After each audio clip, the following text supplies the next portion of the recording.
Hey, welcome to Horror Drift Stories. Before we begin, drop a comment and tell me where you're listening from. I read them all, and it's always interesting seeing where these stories reach. If you enjoy quiet, unsettling horror, don't forget to like and subscribe. And just a small note, you might hear a few ads in the first 10 minutes, but after that, it's completely ad-free. So, get comfortable, let the world fade out, and let's begin. Story 1. I had heard stories before about people having a double somewhere in the world. A person who looked just like them, but had no blood connection at all. Most people treat it like a strange little theory, the kind of thing you joke about and then forget. It sounds creepy in an abstract way, but still possible. I never thought much about it until I met mine. That happened about a month ago. I was at the grocery store, doing the most ordinary thing imaginable, when I looked up and saw him. At first, I thought my eyes were playing tricks on me. He was not an exact copy of me, not in the way movies show it, but he looked close enough that if I took him to a family reunion, people would have believed he was my twin. I am a white man in my mid-40s. I have brown eyes, a large crooked nose, and the kind of face no one would call especially handsome. He had all of that too, or close enough to make my stomach flip the second I saw him. We ended up talking right there between the shelves. At first it was the usual shocked, awkward stuff. Where are you from? Can you believe this? This is insane. But the longer we talked, the stranger it got. He told me he had just moved from halfway across the country. He was the same age as me. He had graduated college the same year I had. I asked about his parents, curious if maybe there was some weird family secret or some branch of relatives no one ever mentioned, but the names meant nothing to me. There was no connection. Still, something about the conversation felt easy. Too easy. It felt like talking to someone I had known for years instead of someone I had met 10 minutes ago. We laughed, traded numbers, and made a joke about swapping places one day. At the time, it all felt harmless. Weird, but harmless. A week passed, and I honestly forgot most of it. It had just become one of those odd little stories you tell people for a laugh. Then that weekend, I went to the movies to see some cheap horror movie I knew would probably be terrible. And there he was again. Same theater, same movie, same amused look when we recognized each other. We ended up watching it together, laughing at the same bad jump scares, mocking the same ridiculous scenes, and talking afterward like we had done this 100 times before. He asked if I wanted to get a beer after. I said yes. That was the start of it. Over the next week, we texted often. He sent me memes that were exactly the kind of stupid things I would have sent him first. He had my sense of humor. He liked the same awful horror movies.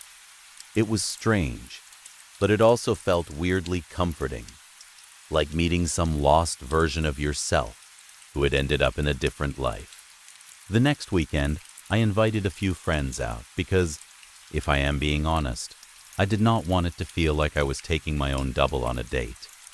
I wanted witnesses. I wanted it to feel normal. And for most of that night, it did. My friends liked him immediately. He fit into the group so naturally that I found myself relaxing, thinking maybe I had just stumbled into one of the strangest but best coincidences of my life. But while everyone was talking, laughing, and drinking, I noticed something. Every so often, when he thought no one was looking, he watched me. Not casually, not the way people glance around a group. He was studying me, taking me in, measuring me somehow. I told myself I was imagining it. After all, maybe he was just as unsettled by all this as I was. Maybe seeing someone who looked so much like him was messing with his head too. I let it go. After that, We got closer. He became the guy I watched bad movies with, the guy I texted random jokes to, the guy who somehow seemed to get me a little too well. And then one night, everything changed. I was making dinner in my kitchen with some show playing in the background. My house sits in a wooded area, so I am used to hearing noises outside. Raccoons get into the trash, foxes pass through, tree branches scrape against things when the wind picks up. So when I heard something outside my kitchen window, I did not panic right away. I just turned my head, expecting to see some small animal. At first, I saw nothing. Thinking maybe something had knocked over my trash, I went outside to check. There was no raccoon, no fox, no possum, nothing moving at all. But there was something sitting on the outside ledge of my kitchen window. It looked like a little figure made from sticks. At least, that was my first thought.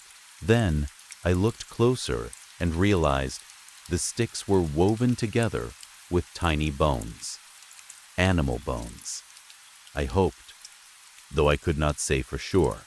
It was shaped almost like a crude doll, all thin limbs and twisted pieces. The sight of it made my skin crawl. Every horror movie I had ever seen started flashing through my mind, all of them telling me not to touch it. But I also was not about to leave it sitting there. For the moment, I just tossed it into my firewood box outside, deciding I would deal with it later.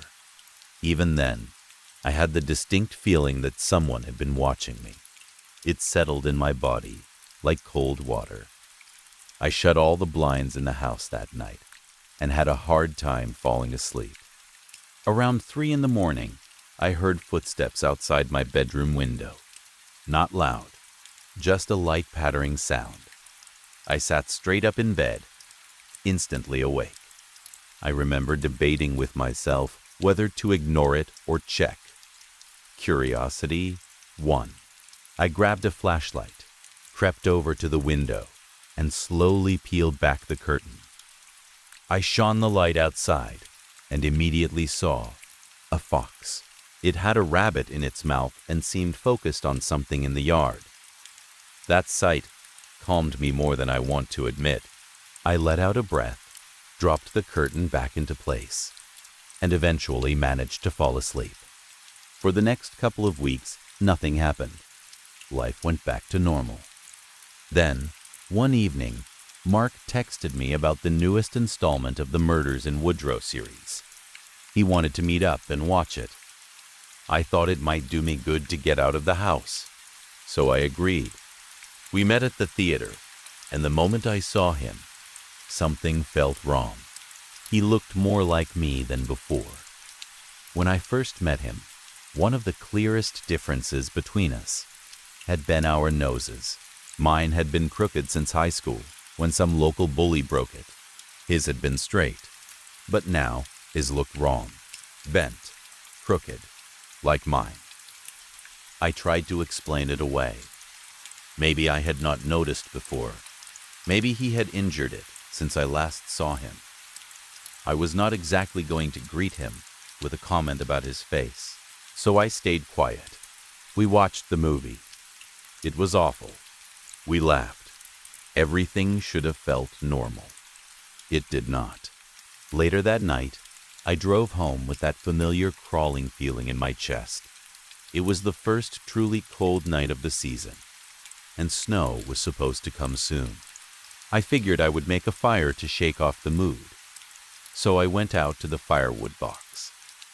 That was when I saw the doll again. Just looking at it made my stomach turn. It was ugly in a way I cannot explain properly. All those tiny bones jutting out from between the sticks. Before I burned it, I took a photo and sent it to a group chat with my friends, asking if anyone knew what it might be. I expected jokes, and I got plenty of them. Most were useless. But Mark responded differently. He moved the conversation into a private message and told me not to touch it. He said he was coming over immediately. I stared at my phone. I had never given him my address. Before I could type that thought out, there was a knock on my door. My whole body went cold. I forced myself to stay calm. I knew that if something was truly wrong, I could not let him see I had noticed. So I walked slowly to the door and looked through the peephole. It was him. I unlocked the door, opened it, and put on my best grateful smile. "Damn, you got here fast," I said. He chuckled like nothing was strange. "I was just in the area," he said. "Good thing, too. That thing is too dangerous to leave lying around." Then he smiled and asked if I was going to invite him in. I did. I brought the little bone figure inside and set it on the kitchen counter. Mark stared at it for a long time, not with fear, but with something that looked closer to admiration. Then he told me it was definitely evil.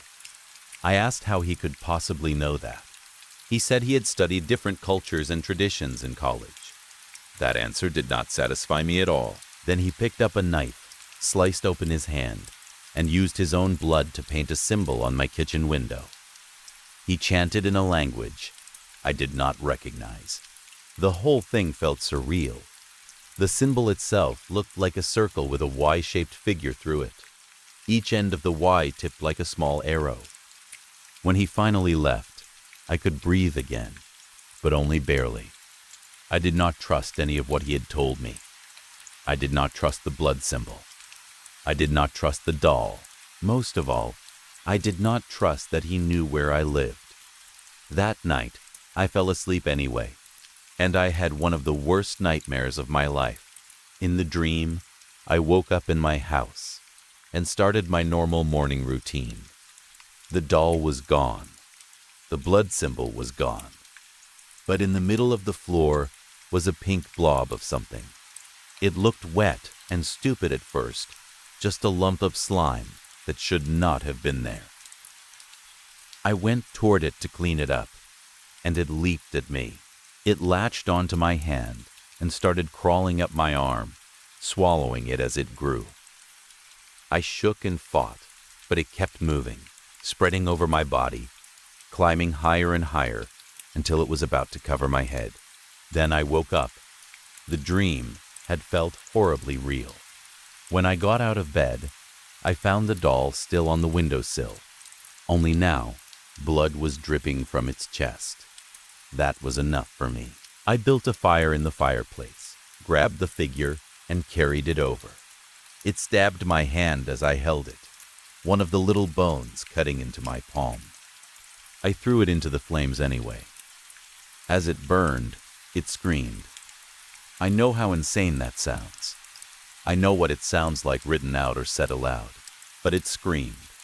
A sharp, awful sound that came from inside the fire, and I knew then that I had made things worse, not better. I decided to leave town for a while.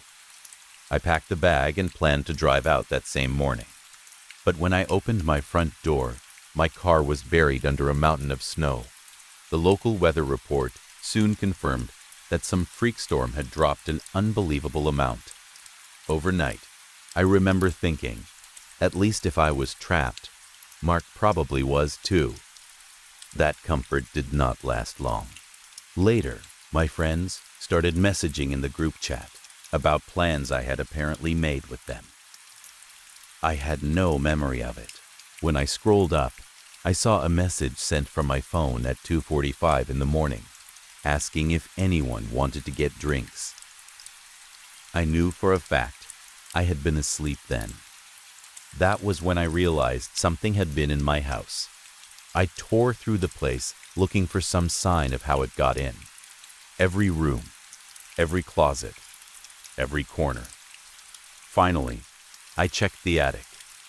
Snow had blown in through a broken opening in the wall, and in one corner was a nest made of bones. Animal bones, human skulls too. At least 5 of them. I slammed the attic shut and ran. By then, I did not care about weather, roads, or anything else. I just needed distance from that house. I drove for hours, crossed into another state, and checked into a motel. I slept there, but the nightmares followed. This time I dreamed I was standing frozen in front of the forest behind my house. I could not move. I heard cracking branches and saw yellow eyes staring back at me from the trees. Then it stepped out. It looked vaguely like a man, but too tall, too bent, too wrong. Its skin was gray like stone. Its back twisted unnaturally. Its fingers were long and thin, and its mouth was crusted with old blood. It came close, touched my face with freezing fingers, and then drove its hand into my chest. I woke up, gasping, clutching my chest. There was blood on my shirt where it had touched me. That was when fear turned into something sharper. I started researching the symbol Mark had drawn. I found 2 symbols from a native tribe in the area that, when combined, looked very similar to what I had seen. One meant something like unification.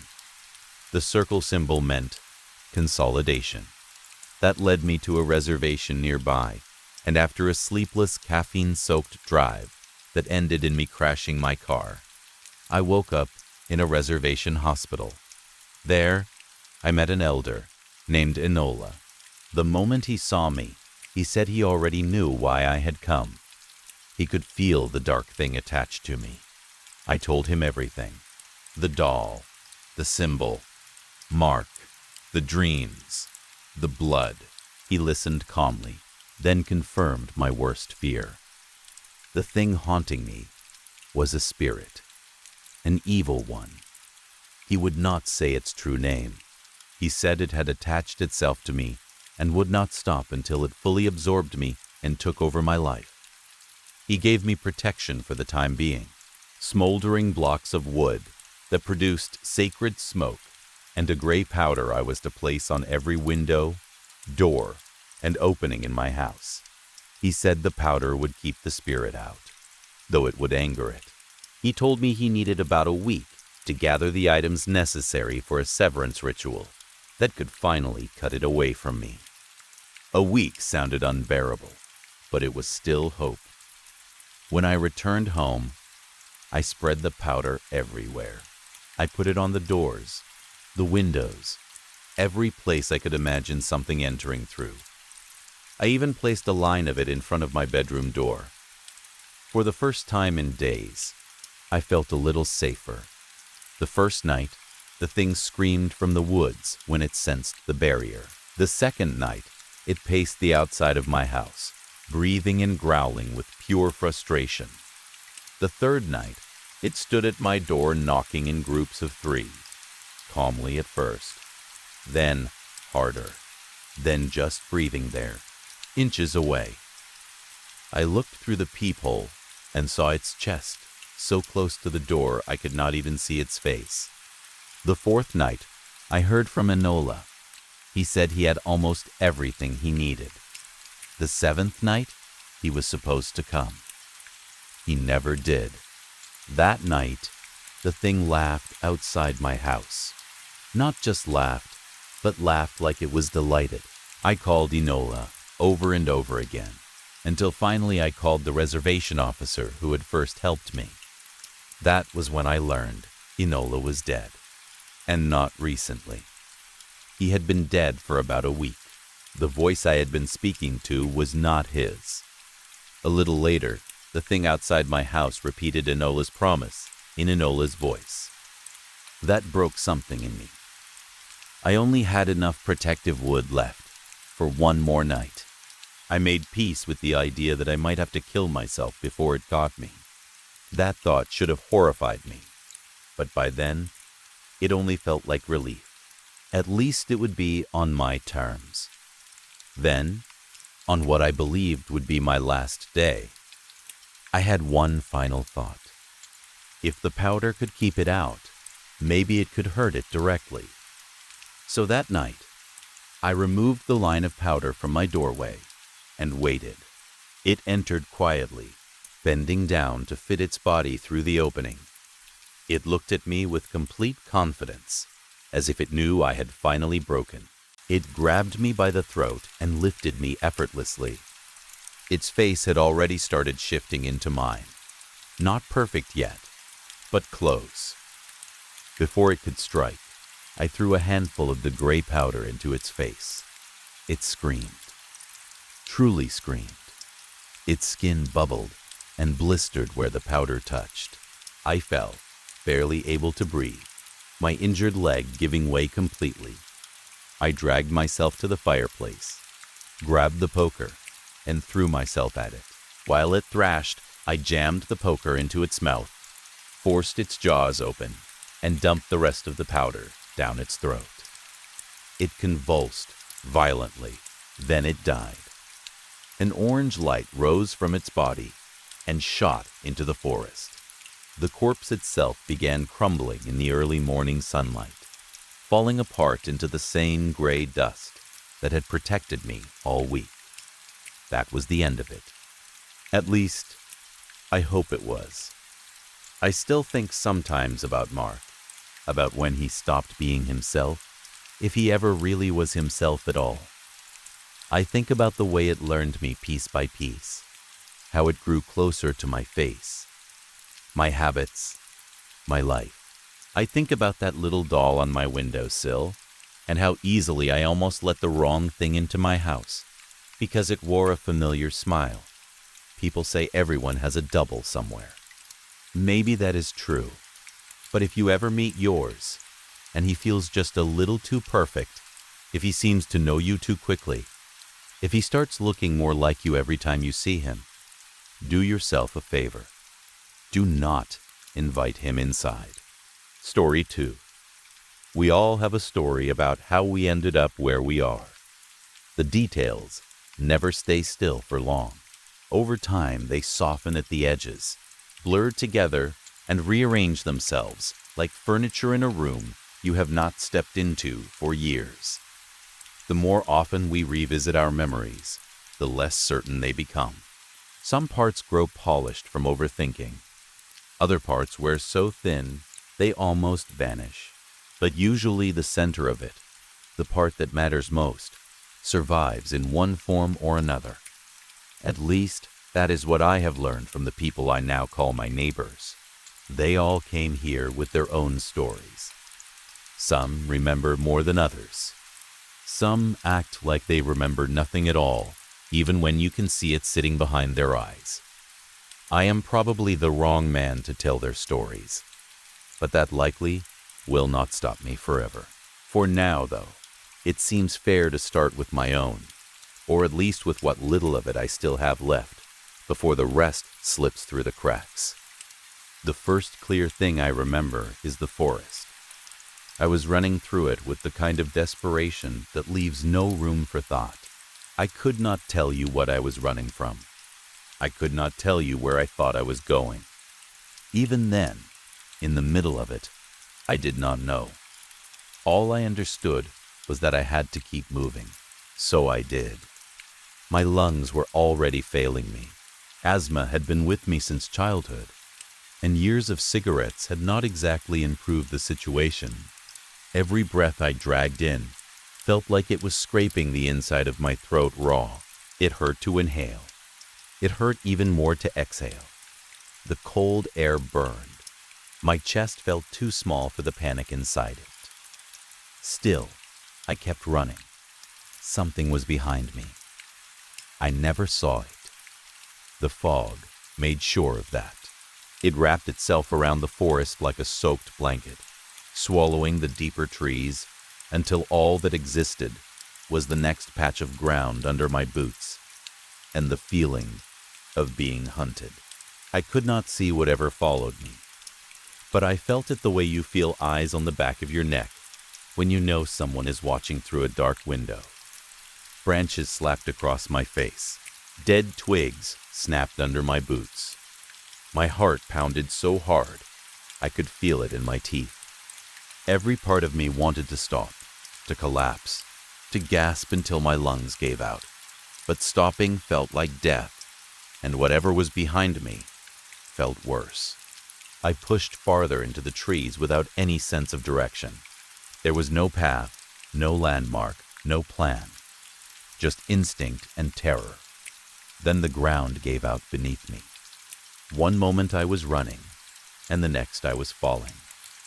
My boots slipped on loose dirt and dead leaves, and I tumbled down an unseen slope, crashing through low branches and jagged rocks before finally slamming to a stop in a heap.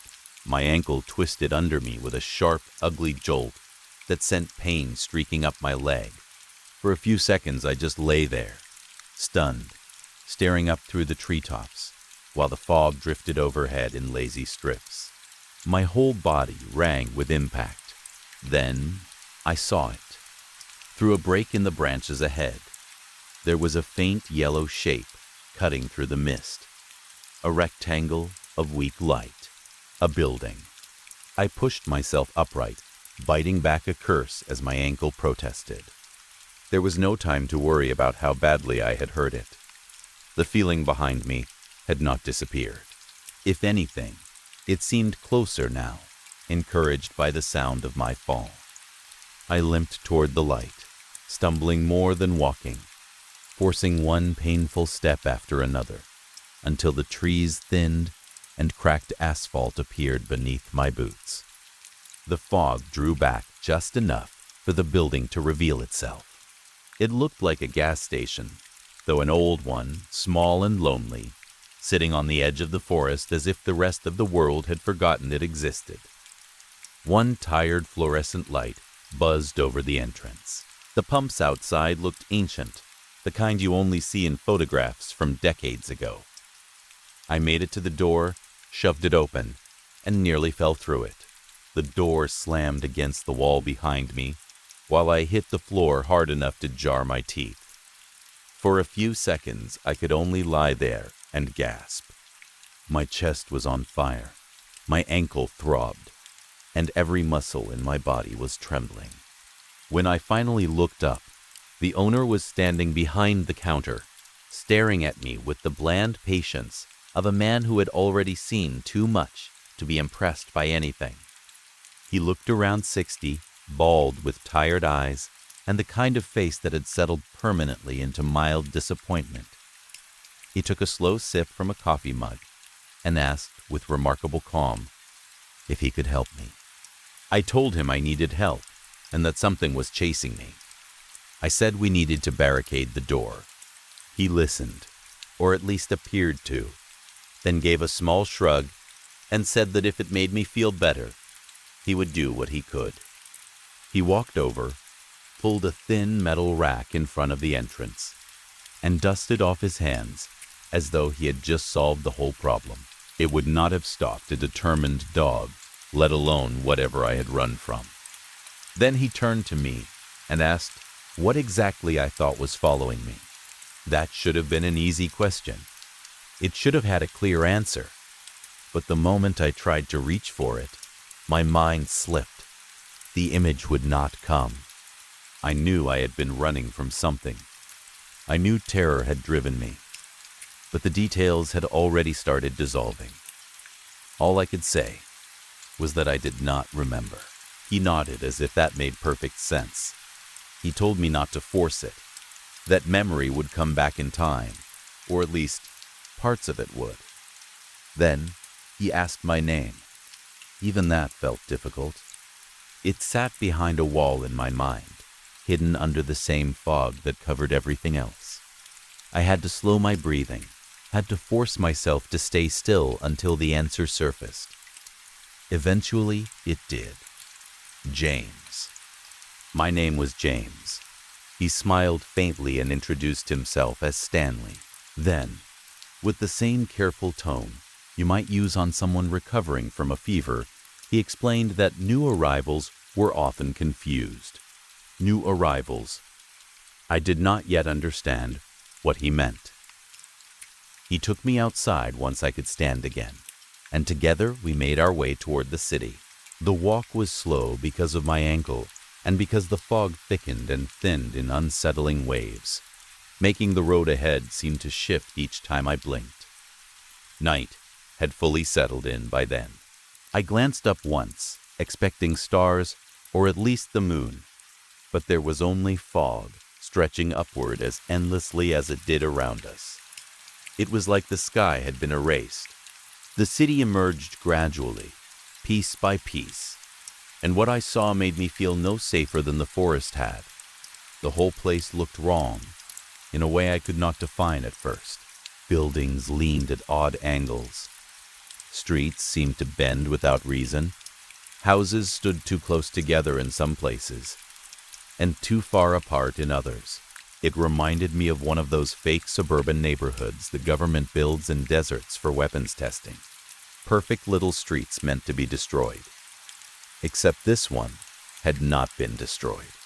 It had just been left here, complete and abandoned at the same time. Stanley brought me to a building with a broken neon sign that read, Yerlith's Delights, though half the letters were dead and the name made little sense to me. Inside, the ground floor looked like some strange mix of an old diner and a saloon that had never fully committed to either identity. We did not stay there. Stanley led me upstairs to a room where a man named Leland waited behind a desk cluttered with papers, maps, and an old revolver. He looked me over the way a mechanic might inspect a damaged engine someone had dropped at his shop, and told me I probably had more questions than he had patience for. Then, before I could start, he answered the biggest one. He told me no one knew where we were. Not exactly.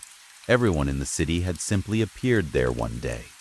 Most had arrived half blind, with panic, and with only pieces of themselves still intact. The buildings, the food, the supplies, even the smallest daily necessities, all seemed to appear as needed too. The city had no clear beginning and no visible edge except for the fog wall that surrounded it. There was no confirmed way out. He said I would not believe that at first, and he was right.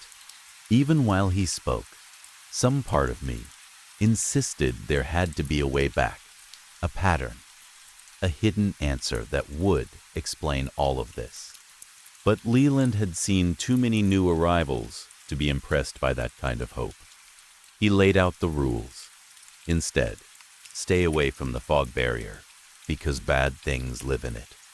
Never go outside after dark, because after sunset, the city belongs to something else. If a pretty girl knocks on your door at night and asks to come in, do not open it. If a television that should not work suddenly turns on, do not listen to the salesman on the screen. And finally, everyone worked. No exceptions. Everyone had to pull their weight if the city was going to survive. When he asked what I had done before arriving there, I heard myself answer that I had been a detective. He opened a drawer, tossed me a tarnished badge, and told me the previous sheriff had died recently. So, that was that. I was sheriff now, whether I wanted the job or not. Welcome to nowhere, he said. That was the city's name, though he admitted it had not been his idea. That was 4 months ago, as near as I can tell. Time behaves badly here. It stretches in some places and folds in on itself in others. And if you grip it too tightly, it slips away altogether. 4 months has been long enough for certain ideas to loosen their hold. Back where I came from, wherever that was, there had been clear categories for the world. Things that were possible and things that were not. Things that happened and things that belonged to stories. Now my idea of what is possible has become much more flexible. I have seen creatures that do not belong in any ordinary understanding of life. I have watched people die and then return altered in ways I would rather not describe. I have seen the city itself behave like a living thing with moods and appetites of its own. Strangest of all, I have grown used to the people here. They are damaged, secretive, often unbearable, and about as far from the kind of neighbors I would have chosen as possible. Yet they are mine now, in a way. My responsibility. That is what I keep telling myself. I never asked to become sheriff, but nothing in nowhere is asked for. It is simply assigned. My therapist, and I use that word generously, because back in the old world, he had only been an intern at some psychology clinic, told me I should start writing things down. There is a metal mailbox on the edge of town, and anything placed inside disappears by morning. Nobody knows where it goes. He says it might help to write. Maybe someone out there reads these notes. If so, I am not asking for rescue. I am only leaving a record, a warning, a way to prepare you in case the city decides one day that you belong here too. This morning began with my apartment door slamming open hard enough to rattle the walls. Weak, gray light from the hallway spilled across the floor, and Eli stood in the doorway bent over with his hands on his knees, breathing like he had just run halfway across town. Knowing Eli, that was probably exactly what he had done. He is my acting deputy, though he still looks startled every time I call him that. He is young, sharp, and half feral in the way all of us become after a while. His life before nowhere had already done its damage to him. His mother died of cancer. His father dealt with that by becoming a drunk, and then suffered a suspicious brain injury that left him mean and forgetful in equal measure. Eli spends as little time around the man as he can, which is part of why I gave him the job. The other reason is that he has instincts, good ones. He told me there was another body, and the second he said it, I knew the morning was ruined. The body was not far from the chapel. That alone made my stomach sink. A crowd had already gathered, keeping a careful distance, whispering to one another in the hush people use around death. They made way for us reluctantly when I told them to clear out, and what waited in the dirt was almost unrecognizable as a person. Flesh torn open, bones exposed, blood soaked into the ground beneath him. It looked as if a pack of wild animals had fed on him. The obvious problem with that idea was that there were no wolves in nowhere. We do not have the normal list of predators here, only the wrong ones. Eli asked if it could have been the girl at the door, one of our more familiar nightmares, but I said no. Her victims do not end up like this. They become something closer to slurry than a corpse, and they usually die near the place she entered. This body had been moved or attacked elsewhere. When I finally found enough of the face to recognize him, Eli supplied the name, David Holden, one of the children from that Jehovah's Witness bus that arrived 3 weeks ago. Quiet kid, polite, not one of the zealots who came off that bus preaching doom like they owned it. He had deserved a better ending than this place gave him. While Eli and I stood over the body, I noticed something mixed into the blood. It had a different texture, thicker and grittier. I rubbed it between my fingers and knew immediately it was not blood at all. It was oil paint. That would have meant nothing to most people, but in a town as small and strange as ours, it pointed too cleanly in one direction. Theodore Kane, artist, recluse, probable genius, definite problem. There is only one man in nowhere who uses oil paint like that, and everyone knows his name, whether they want to or not.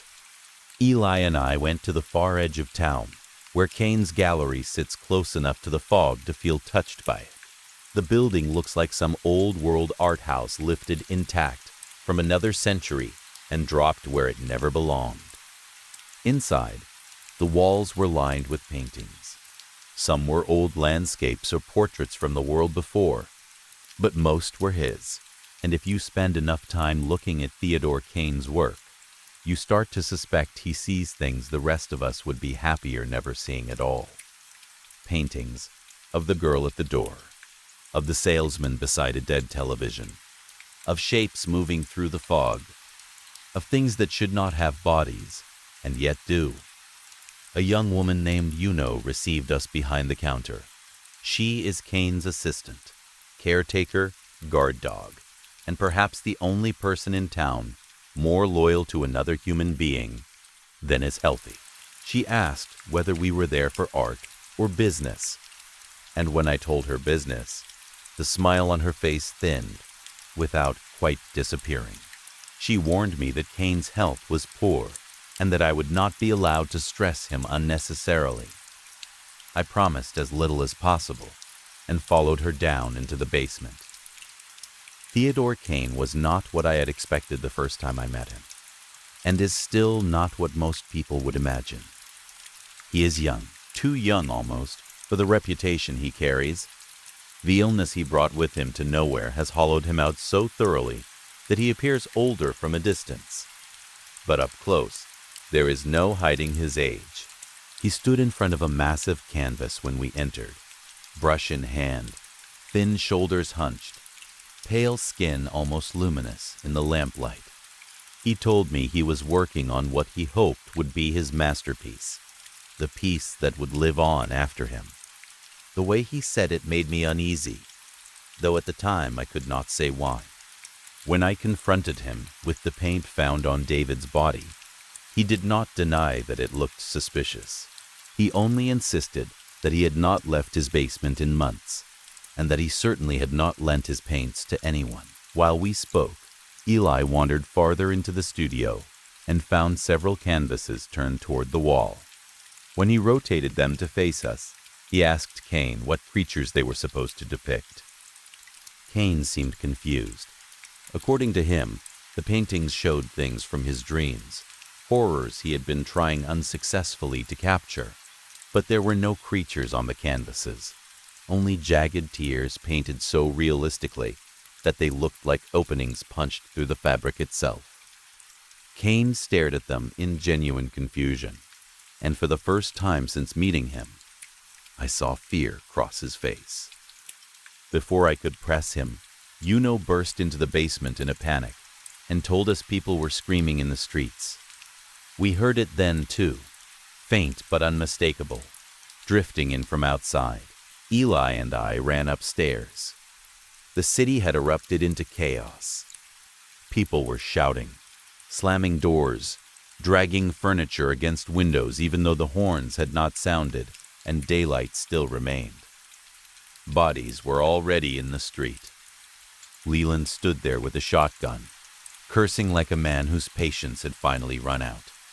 Whatever had attacked the town looked enough like dogs to earn the name in conversation, but only from a distance. Up close they were twisted, hairless things with bad joints, swollen limbs, and the wrong number of teeth.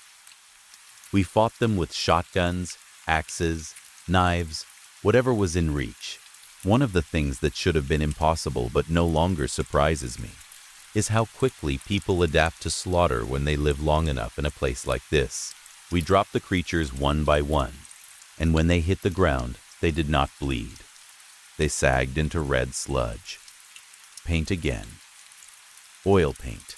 The puddles pooled together in the road and began rising into a larger shape, something with hooves and long wet arms. Something still forming while we stared. That was when it finally clicked. I ran back to the gallery because whatever was happening outside was not random at all. It was being made. The upstairs was empty when I burst in. The basement door, which had been locked before, came open almost before I touched it.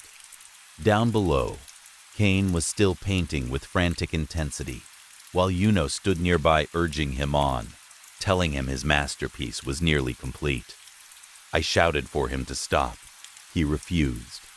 He looked at the canvas the way a drowning man looks at shore.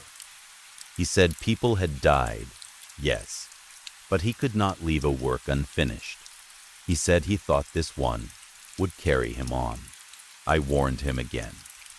He told me quietly that I should do what I had to do. Then Yuno came at me. I shot her first.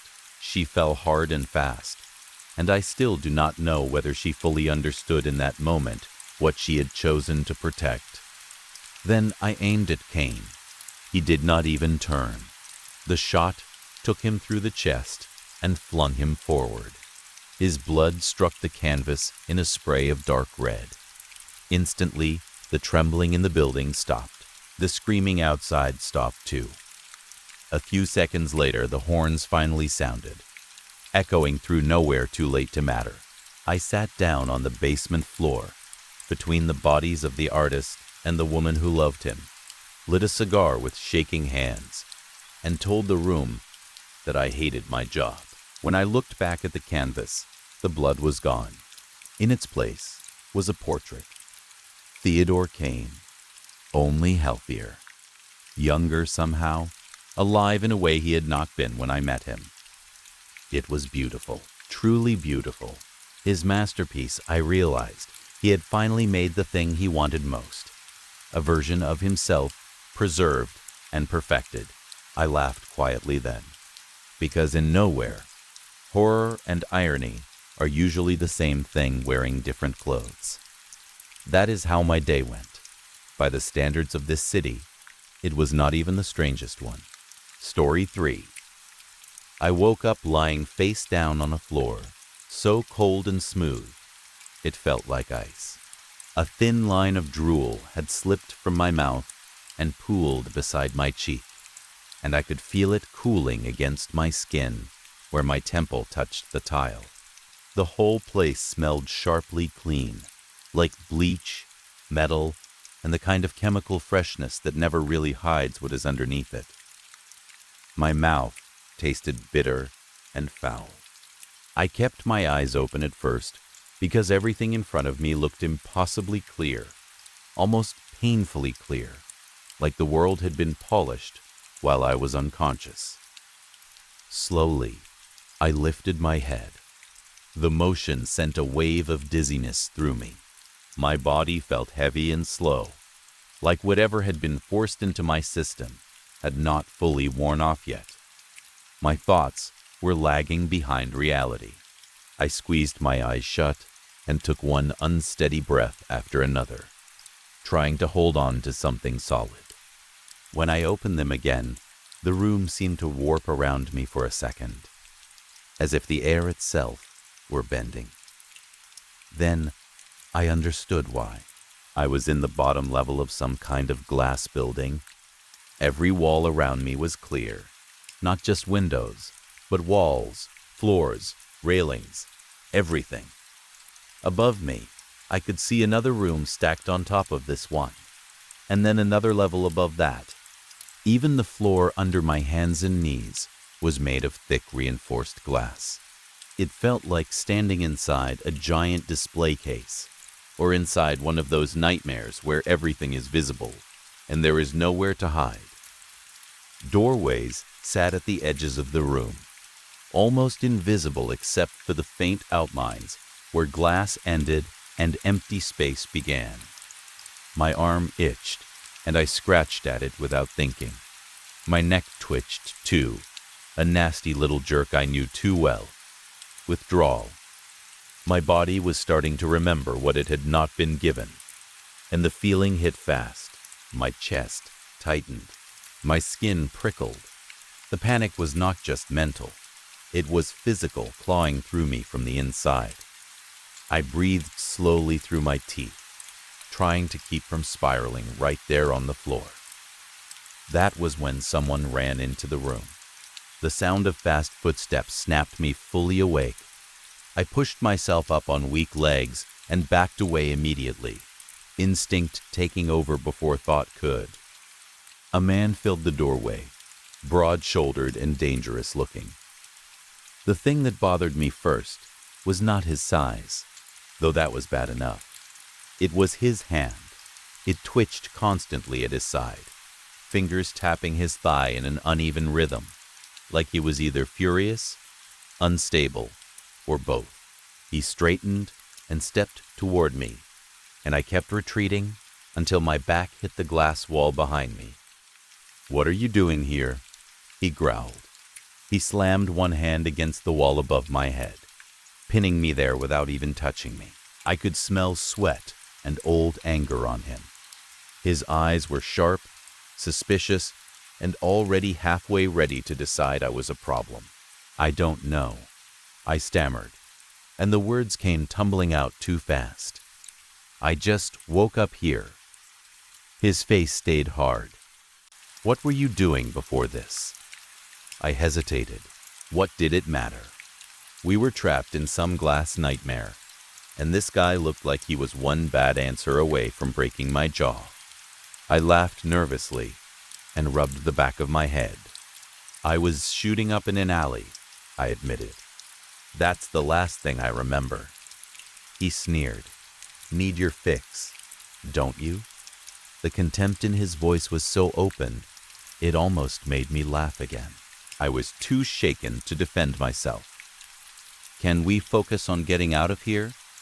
I asked instead. I kept my eyes down, because I could never hold eye contact for long, not even on a good day. Between the drugs and my own constant anxiety, I had spent most of my life looking away from people. He did not answer. He just turned and stalked out through another doorway, choosing the next path without hesitation. I followed because staying alone seemed even worse. The hallway led to what looked like the front entrance. A set of double doors, made from heavy wood, stood ahead of us. For the first time since waking up, I smelled something other than chemicals. Cedar. The man grabbed the handles and tried to force the doors open, then rammed his shoulder into them. They did not move. That was when I noticed writing on the doorframe. It had been scrawled there in dark letters. Rule number 1. Do not drink the water. My stomach dropped. I stared at it, then at the room around us, trying to understand. We were in some kind of trap, some kind of maze. Something designed, something planned. More writing was smeared on the wall beside the door, this time in a black streak that looked almost oily. Rule number 2. Do not eat the food. The second I read it, my stomach growled. It had probably been a long time since I had eaten properly.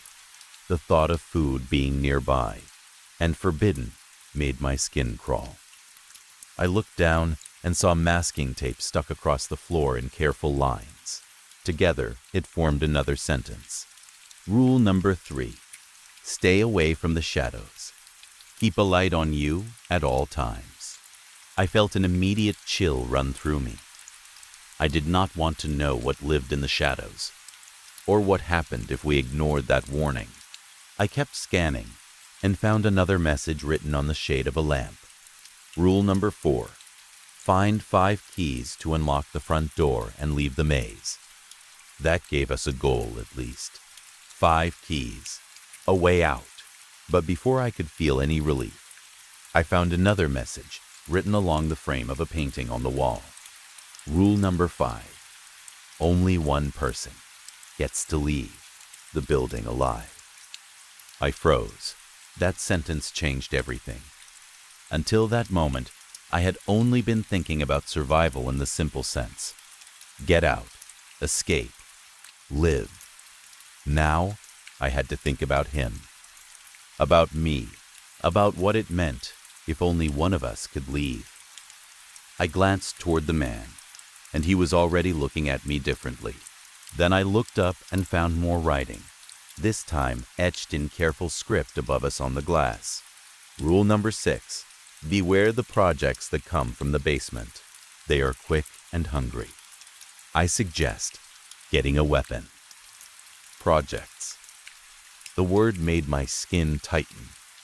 It sounded clinical and cruel at the same time, like something someone made for fun and then lost control of. My eyes kept moving until I spotted a red envelope hidden behind the cover of a book. On a table, it was sealed with black wax and marked with the letter M. Inside was one last note. Rule number 7. Have fun and enjoy the ride before finding out what death is like. And congratulations to one of you who gets to leave that godforsaken place. Yours, M. I wanted to throw up. Before I could even decide what any of it meant, I noticed the man staring at me again. And this time, there was no mistaking it. He was calculating, deciding, thinking ahead to the rule that said only one of us could survive. I ran. I turned and sprinted down the nearest hallway without warning. Behind me, I heard his laughter echo through the glass corridors. Cruel and entertained, my shoes slipped on the slick floor as I rounded one corner after another, slamming into walls, trying to find anything like safety. Instead, I ran straight into someone. A girl. She could not have been older than 16. Blonde hair, green eyes, terrified. She stumbled backward and wrapped her arms around herself immediately, like she expected me to hurt her. I heard the man laughing somewhere behind me, farther away now but still searching, so I grabbed her hand. "Don't talk, just come with me," I said. She nodded without arguing. We ran together and hit a dead end. Panic surged so hard in my chest, I thought I would scream. Then, all around us, the house began to move. Glass walls slid through hidden tracks with a grinding sound, reshaping the hallways in front of us. A narrow opening appeared beside us, and I pulled the girl through just before it sealed shut behind us. On the other side, the man slammed into the new wall and pounded on it with both fists, his face twisted in rage. For the moment, we were safe. I pulled the girl farther along until we reached another corner, where we could breathe. She was shaking so badly, I thought she might collapse. "I'm Tara," I said, trying to sound steady. "Becca," she whispered. I asked how she ended up here, and she told me she had snuck out to smoke weed with friends in a forest park one county over. She had been walking home and then remembered nothing except falling face first onto the sidewalk. She was fighting tears the whole time, she told me. I promised I would not let her be alone, though I had no idea if I could actually keep that promise. A little later, we met another survivor on a staircase. He came down toward us in a messy suit with a tie hanging loose and a nose that had clearly been bleeding recently. He smelled strongly of expensive cologne, layered over something sharper. He introduced himself as Jack, though he said people usually called him Jimmy Jack. His voice was full of desperate energy. I recognized the signs almost immediately. Coke. He had that restless shine in his eyes, that too-fast tension. We told him about the note and the violent man hunting us through the maze. He laughed at the whole thing at first, called it movie nonsense, but he still stayed with us after hearing the rules. None of us wanted to be alone anymore. The three of us went upstairs to the second floor. The layout was similar to the first. All transparent hallways, sharp angles, and beautiful rooms that felt too elegant for a place built to kill us. Each room looked rich and carefully designed. Velvet furniture, oak cabinets, expensive curtains, soft rugs that felt wrong under the circumstances. In the first bedroom, I found a loaded handgun hidden under the mattress. The weight of it in my hand felt both terrifying and familiar. I showed Becca first, then hid it in my hoodie pocket without mentioning it again. She, meanwhile, found a key hanging from a gold chain, one key down. Just as we were taking that in, the room started getting hotter, not slightly warmer. Hot, like someone had turned the air into an oven and locked us inside. We left quickly, moving back into the hallway. Jack did not want to stay close to us. He kept drifting off, searching other rooms, faster, more carelessly. In another bedroom, we found one of the rooms already trashed, clearly searched by him, but I knew enough from years of hiding things to know where people miss.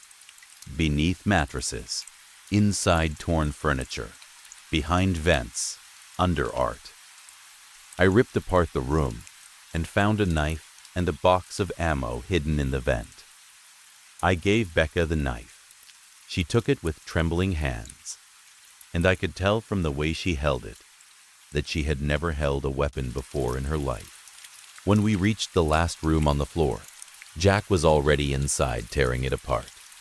We stayed in the hallway and let him do the work. It made him furious. He started throwing things at us. I did not care. I had no interest in helping him if he was going to act like a selfish idiot. Then we all heard it, a whistle. Coming up the stairs, we did not need to say who it was. I grabbed Becca and ran. We made it to the staircase as the walls shifted again. Through the glass, we could still see Jack and the convict facing each other. Jack was trying to talk, trying to charm his way out of it. Then the convict grabbed him. I will never forget the sound of Jack's hand breaking. The bone pushed right through the skin. Then came the beating. Fists, blood, the sound of impact against flesh and glass. I looked away before it got worse, but Becca was frozen long enough to see too much. We ran to the third floor, while Jack died behind us. The third floor had the same maze-like shape, but the danger changed. In one room, darkness started collecting in the corners, unnaturally fast. It did not feel like normal shadow. It moved. We found a flashlight just in time. The second I turned it on and aimed it into the dark, I saw something retreat. Long jaw, too many teeth, sunken eyes, a shape that almost looked cloaked. The light kept it back, so we set the flashlight upright on the floor and pressed ourselves against the wall until the thing moved on. That was when we met the fourth and final survivor. His name was Terry. He had dreads, smelled like weed, and looked like the kind of guy who had been camping before waking up here. He threw us a peace sign the second he saw us, and somehow it actually helped. We told him about the keys, the convict, and Jack. Together we searched another room and found 2 more keys and a second flashlight. Then the walls moved again. The convict had caught up. He charged us, covered in blood and bone, and I was seconds away from pulling the gun when the darkness returned. It swallowed him before he reached us. His screams filled the hall, terrible and wet and too human. When the dark retreated, what remained of him looked like a puddle of skin. No bones, no organs, just blood and emptied flesh collapsed on the floor. We stepped over what was left and kept moving. By then, we had 3 survivors left, 3 lights, a gun, though only I knew that, a knife, a machete Terry had found later, and all the keys but one. We found the last keys in the attic beneath a ceiling of glass that showed a beautiful night sky, almost mocking us. Then we started back down toward the front door. That was when we heard the basement, a deep, wet growling from below. We all knew what it meant. The projects. We hesitated on the stairs for only a second before deciding to go down anyway. Behind us, the darkness was already building. In front of us came the things from the basement. They looked like frogs at first, then like people, then like both. Small ones leaped at us with webbed hands and human mouths full of human teeth. Larger ones came on all 4s, with huge frog heads and muscular human bodies. They swarmed us the second we reached the first floor. "Becca, get the door," I shouted. Terry swung the machete wildly, while I used the flashlights to keep the shadows from closing in. The little things clung to our skin, bit at our flesh, and stank of something like swamp water and spoiled milk. Terry hacked through one, and green slime sprayed across the floor. Becca worked the keys with shaking hands, while Terry fought like a man who knew he was already dead. The second the lock turned, we burst outside into the freezing air. We had made it. For 1 second, It felt real.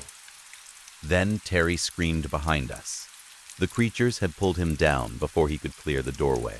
Becca and I stumbled forward together, gasping, bleeding, freezing, and then stopped.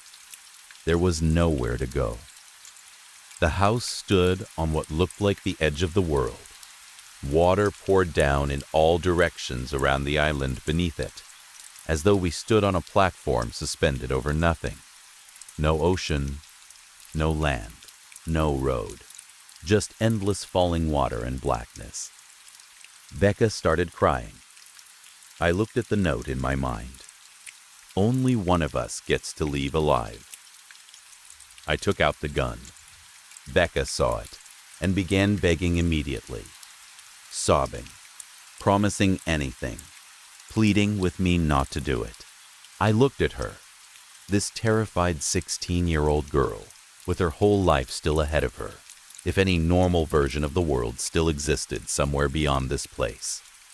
Then I looked at myself. I was a junkie, a mess, a woman who had spent years burning herself down one bad choice at a time. Becca still had a chance to be something. Maybe not here, maybe not anywhere, but more of a chance than me.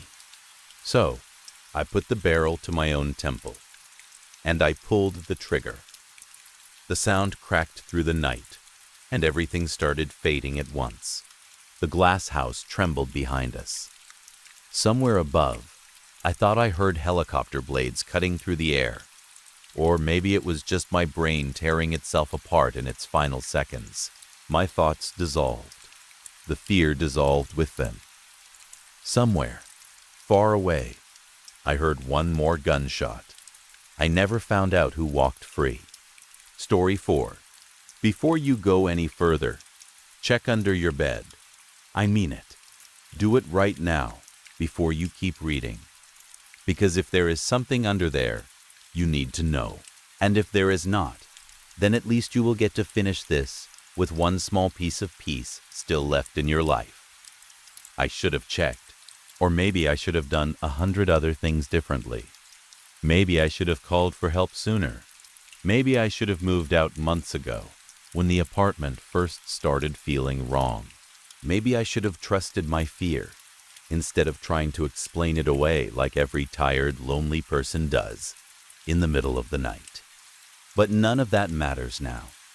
What matters is that this happened, and I am writing it down because someone told me to. Someone who, under any normal circumstances, I should have been terrified of. Someone who might have saved my life. It started last night, or, more accurately, very early this morning. I woke up sometime between midnight and 3, though when I first opened my eyes, it felt like I had been ripped out of a much deeper place than sleep. It was not the kind of waking where you slowly drift upward and remember where you are. It was violent. 1 second, there was darkness, blank, and dreamless. And the next, I was fully awake, with my heart already pounding. It felt like being slapped from the inside, like my body had heard something before my mind did, and decided to panic first and explain later. I sat up so fast my chest hurt.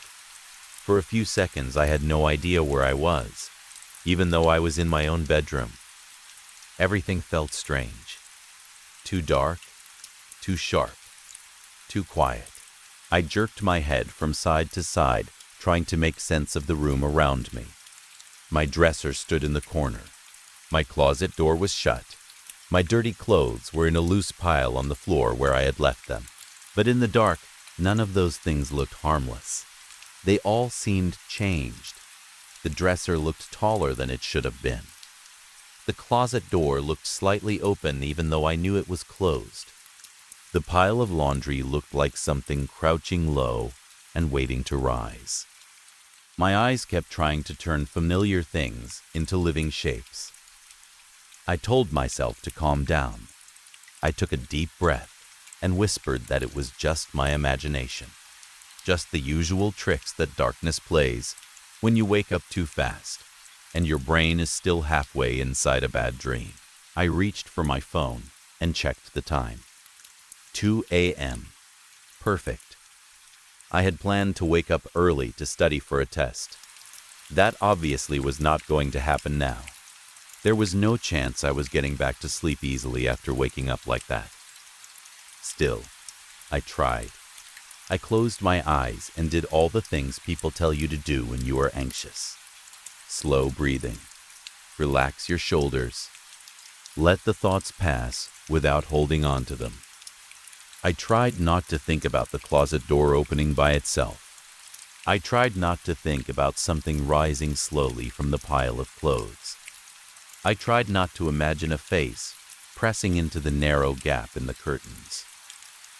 I started repeating a phrase to myself. I am alone. I am alone. I am alone. For a little while, it almost worked. Then my mind did what minds do when fear has already gotten its foot in the door. Am I alone? The thought came in so quietly that it felt like it had not been mine at all. I shook my head against the pillow as if I could physically throw the thought out. But once it was there, it grew. I started imagining someone outside my apartment, someone approaching the front door without a sound. I could see it so clearly in my head that it barely felt imagined. A shadow, standing at the entrance, a hand slowly turning the knob, the door opening with unnatural gentleness, a figure stepping inside and turning toward my bedroom. My eyes flew open. No, absolutely not. I gave up on trying to force sleep and pulled my phone back up, thinking that maybe if I scrolled long enough my brain would settle. I went through social media, messages, random videos, headlines I barely read. Nothing held. My attention kept slipping away. Every sound in the room felt too loud. Every silence felt worse. Then I saw something move, just a flicker, the smallest possible shift at the edge of my vision. It came from the mirror attached to my closet door. At first I thought it must have been a reflection from my phone screen. That was the easy answer, the normal answer. So I turned and looked directly at the mirror, waiting for my brain to prove itself foolish. I searched it carefully. At the top, I saw the dim outline of my room. Lower down, I saw my bed, the rumpled blankets, my own body sitting upright, the edge of the mattress, then the shadowed space beneath the bed. That was where I stopped. There was a face under my bed, a face staring straight back at me. I know people make jokes about freezing up, deer in headlights, people in horror movies who do not run when they should. It is easy to laugh at that until it happens to you. I did not freeze because of some supernatural power. I froze because my body locked down completely in pure terror. Every muscle went rigid. Breathing became hard. For a second, I honestly could not move. The face was human. That was almost the worst part. It was not a monster's face. Not at first glance. It looked like the face of a man you might pass on a bad block late at night and instinctively avoid. Messy beard, stringy hair, dirty skin. The kind of face life had already chewed on for a long time. But it was under my bed, inches from where I had been sleeping, and it was looking right at me with wide, shining eyes. I felt my stomach drop so hard it almost hurt. I do not know how long I stared at him before I could think again. It could have been 2 seconds. It could have been 20. My mind finally caught up enough to start searching for options. I could not scream. Not immediately. He was too close. If he had a knife, if he had a gun, if he had anything sharp at all, one bad move from me and I could be dead before anyone outside my apartment even knew I existed. I thought about my throat. I thought about those dirty nails. I thought about how easily a human body breaks. So I sat there, completely still, pretending to be frozen, when really I was trying desperately to think. I needed my phone, but using it would make light. Calling the police would require speaking. Running for the door meant stepping past the bed, past the mirror, past him. Every option seemed like a risk, and the longer I waited, the more impossible all of them felt. Finally, I came up with the only plan I could think of. I turned over. Slowly. Carefully. I made it look like I was settling back down to sleep. I do not know if he believed it. I only know that he did not move. I lay there facing away from the mirror, eyes open in the darkness, every nerve in my body screaming. My imagination turned savage. I pictured him sliding out from beneath the bed in total silence. I pictured him standing over me. I pictured something sharp plunging down into my back, my side, my throat. My body flinched again and again at things that were not happening. Still, I waited. When I thought enough time had passed, I rolled over once more, this time pretending to wake up naturally. I checked my phone. I stretched slightly. Out of the corner of my eye, I looked back into the mirror. He was still there, still watching me. His eyes looked bright and wet in the blue light from my screen. He had not blinked. He had not shifted.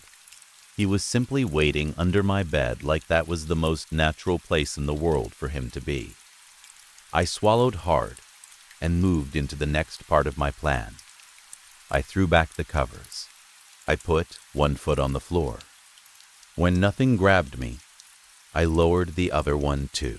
The carpet was cool and slightly damp with sweat from my feet. I stood up very slowly, keeping every movement as casual as I could. I was not escaping. I was not afraid. I was just getting up. Just a tired college student heading for the bathroom in the middle of the night. At least that was the performance. Inside, I was seconds from breaking apart. I took one step, then another. Then another. Halfway to the door, I glanced into the mirror again. I could see myself moving across the room.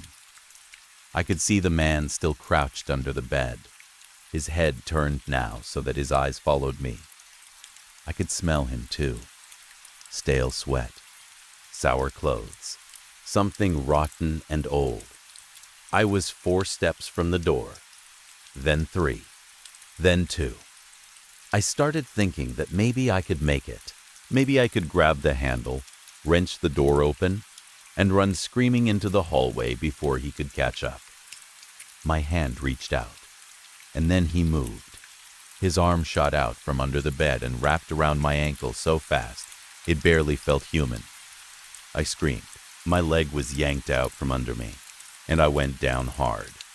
My head slammed against the floor, and for one blinding second, the whole room burst into stars and pain.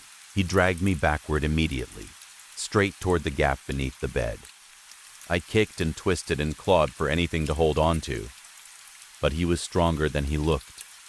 The bed frame closed over me like a lid. Then something sharp pressed against my throat. It felt jagged. Glass, maybe. A broken bottle. When my vision finally steadied enough to focus, his face was right there, inches from mine, closer than any stranger should ever be. He smelled disgusting. His eyes were huge and full of panic, not cruelty, which somehow made the whole thing even more confusing. He raised one finger and pressed it to his lips. Shh. I did not move. I did not make a sound, not because I trusted him, but because that broken glass was pressing into the skin of my throat, and I knew he could open me in a second if he wanted to. Tears were already running down my face. My body had gone completely rigid again. Then there was a knock at my front door. The relief that hit me was so intense it was almost painful. For one wild second, I thought it was over. Someone was there. Someone real. Help. A voice called through the door. Police. Open up. I opened my mouth immediately to scream. The man under my bed shoved his fist into my mouth so hard I gagged. The taste was one of the worst things I have ever experienced. Dirt, sweat, old filth, something foul and deeply wrong. I bit him out of instinct and felt him flinch, but he did not pull away. Instead, he pressed that jagged glass harder to my throat and mouthed the words slowly enough for me to understand. Shut up, or I kill you. I went still. The officer knocked again, louder this time. Police. Is anyone in there? I could barely breathe. The man's fist filled my mouth. The smell of him was choking me, and every second stretched like it lasted an hour. Then, the knocking stopped. I heard footsteps retreating. I was certain that was it. That my chance was gone.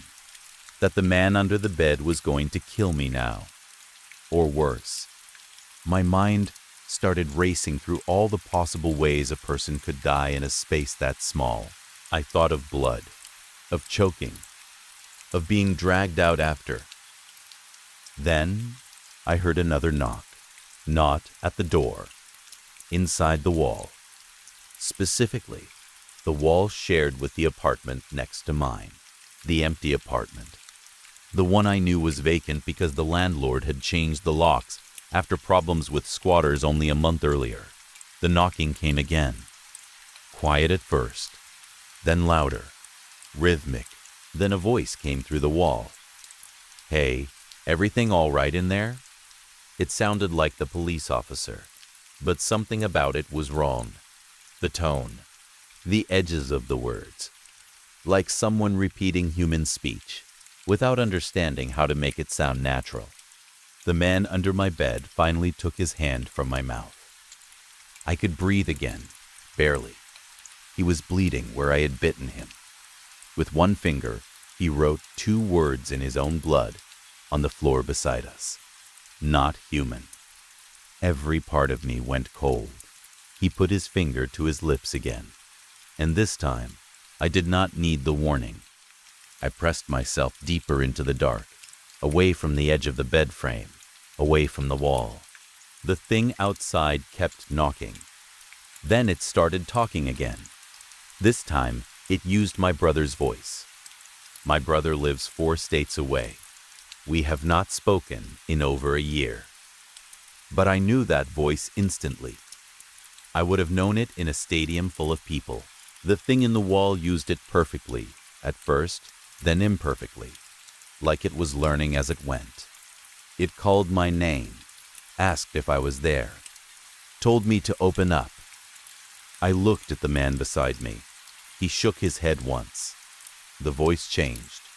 My mother, then my father, then my best friend, then an old girlfriend from high school, then people I barely knew, then people I had not thought about in years. It cycled through voices, one after another, each almost right, but not fully, like something wearing them, rather than speaking with them. Every word sounded a little too tense, a little too careful, like all the voices were being forced out through clenched teeth. The urge to answer was overwhelming, not because I believed it anymore, but because hearing those voices, one after another, scraped at something deep inside me. It made me feel like I was losing my mind.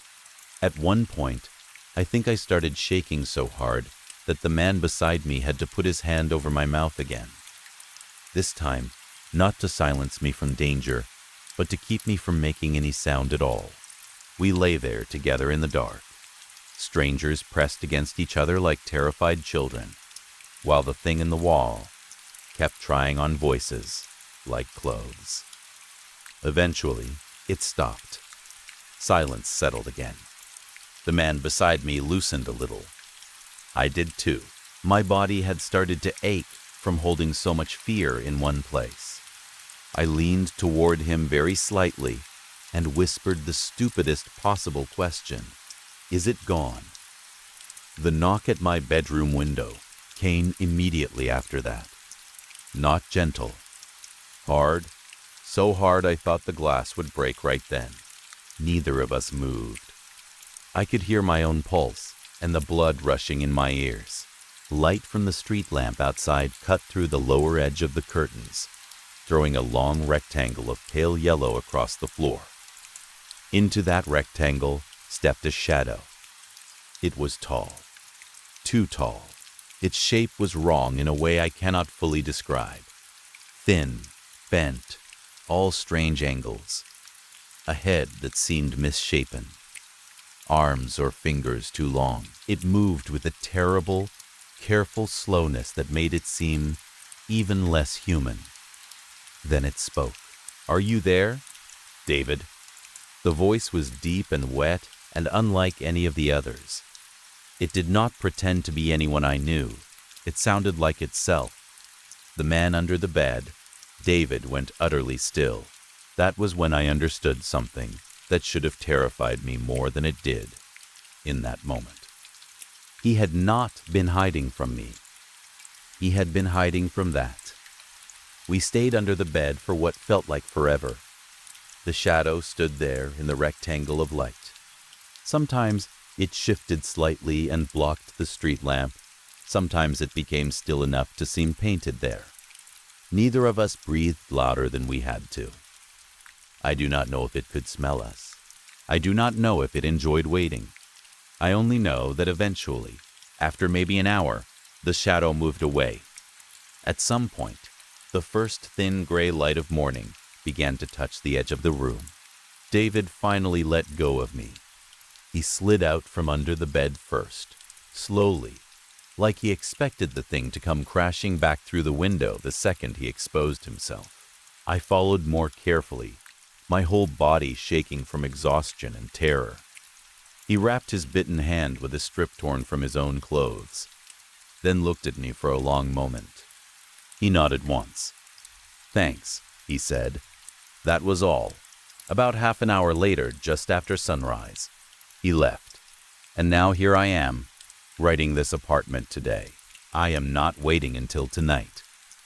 I am not giving that thing another chance to come back. David told me that once they know your name, once they get your scent, they do not stop. He told me there are more of them, that they hide in dark places, in crawl spaces, in walls, under beds. He said I needed to write this down. He said people had to know. I do not know where I am going. I only know I cannot stay here. So I am telling you what happened, exactly as I remember it, because maybe it will save somebody. If you did not do it before, do it now. Check under your bed. Really check. Do not laugh. Do not tell yourself you are too old for this kind of fear. Do not assume that if something is under there, it is there for you, because maybe it isn't. Maybe the thing beneath your bed is not waiting to hurt you. Maybe it is hiding, too. Story 5. We had been warned before we went up there, but that morning, when we drove out to clear his cabin, we were more curious than scared. He could not hurt us anymore. Not after what happened to him. Not after the crash. What was left of him had been found scattered across the mountain with pieces of his old private jet. So whatever power he once had over people, whatever fear he used to create, that was over. At least that is what we told ourselves. We thought the worst thing waiting for us in that cabin would be bad memories. Maybe old stains. Maybe signs of how lonely and unwell he had become. Nothing more than that. We were wrong. The drive itself should have been enough to make us turn back. That road had always been bad, but now it felt almost swallowed by the mountain. It twisted up through the trees in long, sharp bends, rough dirt and loose stone under the tires. Branches scraped both sides of the car the whole way, dragging against the doors and windows like fingers. By the time we reached the top, the car looked as if it had fought its way through the woods and barely made it. The air up there felt colder than it should have. Not fresh and clean the way mountain air is supposed to feel, but thin and stale, as if the place had been closed off from the rest of the world for too long.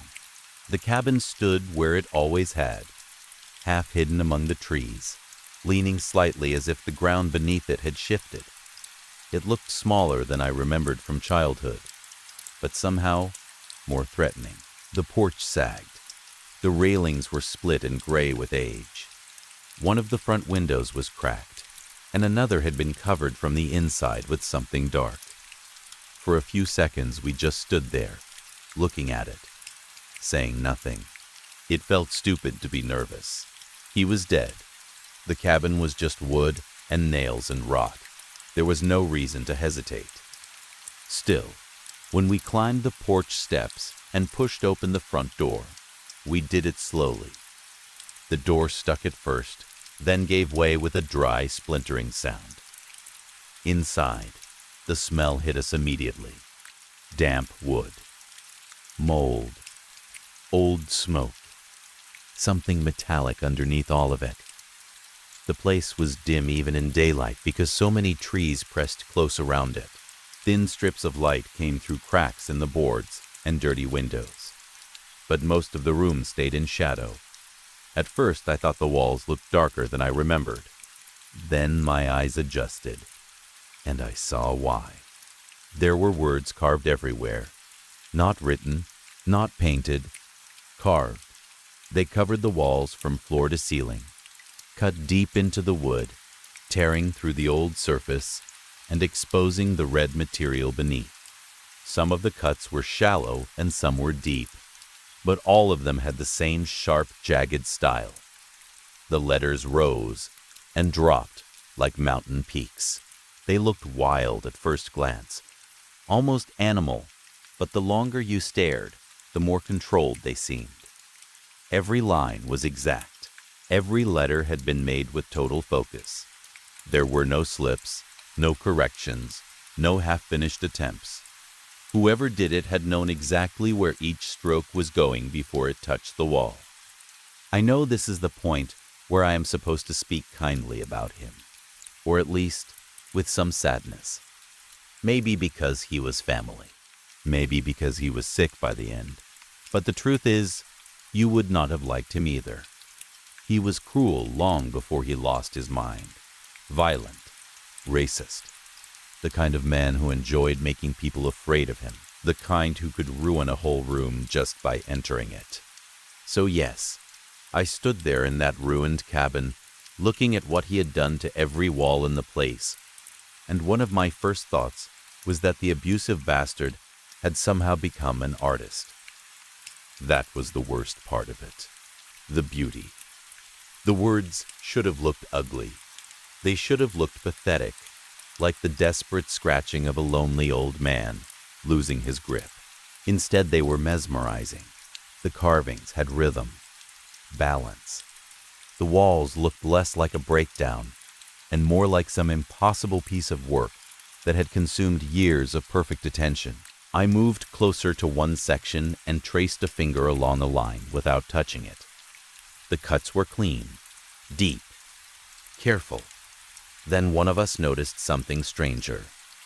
There seemed to be two different handwritings, not two tools, not two moods, two distinct styles. At first I thought that could not be right. We knew he had lived there alone. No one had stayed with him in years. People from town avoided him. Family avoided him too, when we could. Yet the more we looked, the more obvious it became. One hand-carved and longer, stretched letters with narrow cuts and sharp slants. The other used heavier shapes, more compact, more forceful. They crossed over each other, all over the cabin. Sometimes, one answer seemed to sit right beside the other. Sometimes they appeared in entirely different rooms. There was no order to any of it. No beginning and no end. No pages, no chapters, nothing like full thoughts. Nearby phrases often had no clear connection at all. He did not seem interested in complete sentences. Yet if you stayed in those rooms long enough, moving from one wall to another, from the kitchen to the hall to the washroom and back again, a terrible kind of pattern began to form. Not a story exactly, more like a conversation broken into pieces and scattered through the cabin. In the washroom, above and left of the toilet where the wall had swelled from years of moisture, one phrase said, "Open your eyes, my son." My. Across the cabin, on the ceiling of the pantry where every can and box had long since expired and burst or leaked or turned to dust, another carving read, "Yes, Father, I see." Words like father and son appeared over and over again. In corners, along baseboards, inside closet doors, on beams, father, son, father, son, sometimes by themselves, sometimes surrounded by other fragments that made them feel less like words and more like names in a ritual neither of us understood. At first we tried to laugh it off. We said maybe he had been writing some strange book. Maybe he had been talking to his own father. Maybe he had fallen into one of those religious obsessions lonely men sometimes slide into when they spend too many years in the woods with no one to argue with. But the longer we stayed, the less those explanations helped. Other carvings were harder to fit into any normal thought. I love you. I love love. My son, my son. The world, our. What are these angers? Angers. The pain. Yes, yes. If you love something, you love, love, love. You let it. Let it. You let it. The light, the light. I feel it, feel it. Free. I want free, I want. Reading them in pieces would have been one thing, but after a while our heads started linking them together on their own. We would pass one phrase in the hall, then another in the kitchen, and our minds would connect them as if they belonged together. It became hard to tell whether the cabin was actually saying something or whether we were forcing meaning into madness, because the silence in that place was too heavy to bear. The cold got to us after a while. The cabin had no proper heat anymore, and mountain air found its way through every crack. It moved through the rooms in little drafts that touched the back of your neck and slid up your sleeves. The old portraits still hung on some of the walls, crooked in their frames, and every one of them seemed to be watching us. There were pictures of us as children, stiff and uncomfortable in old clothes, posed on that porch or by the stone fireplace, trying not to look afraid of him. There he was too, younger and stronger, hand on a shoulder just a little too tight, smile hard and flat. The carvings cut around those portraits like weeds growing through a graveyard. We had come there with a plan.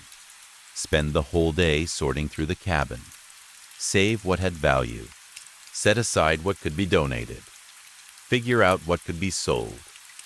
Things were expensive now. Transporting anything from that mountain would cost money, and we needed money badly enough that even this place had seemed worth the trouble. That had been the practical reason for making the trip. We repeated it to each other more than once on the drive up. Just get through the day. Just clear the place out. Just do the work. But the cabin did not feel like a place where work could be done. In the master bedroom, directly across from the leaning queen bed, with its collapsed mattress and mildew-stained sheets, one carving covered nearly the entire wall. It read, I let fly, fly, fly, fly, fly. Yes, go be. Under the burned kitchen sink, inside a cabinet dripping with some black moisture from a cracked pipe, another carving said, Taste, I taste them, taste, to fly. I remember staring at that one longer than I should have. There were dead insects collected in the corners of the cabinet. The smell down there was so strong it made my eyes water. Still, I crouched there, reading that phrase over and over, trying to understand why it made my stomach turn. It was not only the word taste, it was the way the sentence almost seemed happy. Every room had something like that. On the back of a closet door, open, and be known. Along a hallway beam, the skin is small, the light is large. Near the fireplace, carved deep enough to split the wood grain. Father says, the door is made of singing. In the guest room, where no guest had stayed in at least 20 years, my son, your teeth are little windows. None of it made sense, and all of it felt close to meaning something terrible. The strangest part was how quickly those words started to settle into us. After less than 3 hours in the cabin, I could feel my own thoughts beginning to move in the same broken rhythm. I would look at a shelf and think, shelf dark, empty, no, before catching myself and feeling ashamed. One of us asked where the boxes were, and the other answered after a pause, maybe in the hall. Yes, in the hall. And we both went quiet, because that was not how either of us normally spoke. It was not dramatic. No sudden madness. No voices in the air. Just a slow pressure on the mind. A kind of mental echo. The longer you stayed, the more the language on the walls seemed to infect your own. I do not know who first gave up on the original plan. We never discussed it out loud. There was no big moment of agreement. One of us was in the utility room looking for trash bags or tools or anything useful. The other was standing in the kitchen, staring at the carvings above the table, where we had once been made to sit in total silence during his moods. Then, somehow lighter fluid was found. Maybe it had been kept for the grill. Maybe for the old generator. I do not remember. I only remember the sudden, simple rightness of it. Not sorting, not saving, not selling. Burning. We moved with purpose then, more calmly than we had all morning. That is what disturbs me now. Not panic, relief. We splashed the fluid where it would catch fastest. Curtains, dry boards, the old couch, the stack of paper bags near the stove. A house can look damp and rotten and still burn like it has been waiting years for permission. Before lighting it, I took one last look down the hall and saw the carvings disappearing into shadow, line after line, room after room, as if the cabin went deeper than the walls should have allowed. Then the match was struck. Flame took almost at once. It crawled low at first, then leaped up with a rush so sudden it made us step back onto the porch. Smoke rolled through the doorway. Somewhere inside, glass cracked. We did not wait to watch more. We got in the car and drove. I have never felt relief like that drive down the mountain. Behind us, through gaps in the trees, smoke lifted into the sky.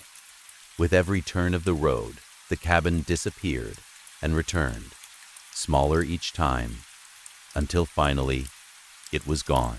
The branches still scraped the car. The road was still rough, but the air seemed easier to breathe the farther we got. By the time we reached the highway, I thought maybe it was over. Maybe whatever had been in that cabin had belonged to that place alone. Maybe fire had done what distance could not. I was wrong about that too. Now I cannot stop thinking about it. Not in a dramatic way. Not at first. Just little things. At work, during long shifts at the gas station, my mind drifts and I see those walls again. While teaching guitar to kids in the evenings, I lose my place in a lesson because some phrase from the cabin rises up whole in my head.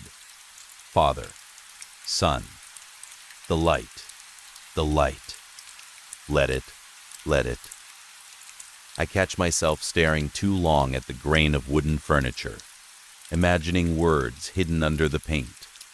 One of my students, a quiet kid with a bruise on his wrist he tried to hide, asked me last week if I was sure I was okay to teach that day. He said we could reschedule if I needed. I smiled and said I was fine, but I had forgotten what note we were on 3 times in 10 minutes, because all I could think was open your eyes, my son, my...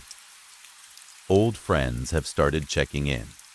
Not many, but enough to notice. They ask if I am sleeping.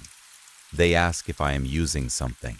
They ask in that careful way people do when they are afraid of sounding rude. I tell them no. I have never been into drugs. I barely drink, but I can hear how strange I sound now, even to myself. Sometimes in the middle of a sentence, I lose the ordinary word, and some broken half shape of his language pushes forward instead. I stop talking before it gets out. Most people pretend not to notice. A few do notice. Nights are the worst. I lie awake and think about the cabin burning, and instead of comfort I feel guilt, because I cannot remember every word before the fire took them. I do not want to remember them, but part of me is trying desperately to, as if I left something unfinished, as if there was a message hidden there and I failed to read it in time. I tell myself, this is just trauma, just old fear mixed with shock, and the stress of dealing with his death. I tell myself the human brain looks for patterns everywhere, especially after being frightened. I tell myself words only have the power we give them. They are just words. I keep repeating that because I need it to be true. He was just a hateful old man who lost his mind alone in a cabin. That is the story that makes sense. Isolation. Alcohol, maybe. Head injury, maybe. Years of violence turning inward. Then full madness. Then the plane crash, whether accident or suicide. That is simple. That belongs to the world I understand. A random mechanical world of broken people and bad choices and nerves misfiring in a dying brain. And yet, sometimes, just for a second, I wonder if the 2 handwritings were real in a way I do not want to admit. Sometimes I wake from sleep with a phrase already in my mouth, as if I had been answering someone.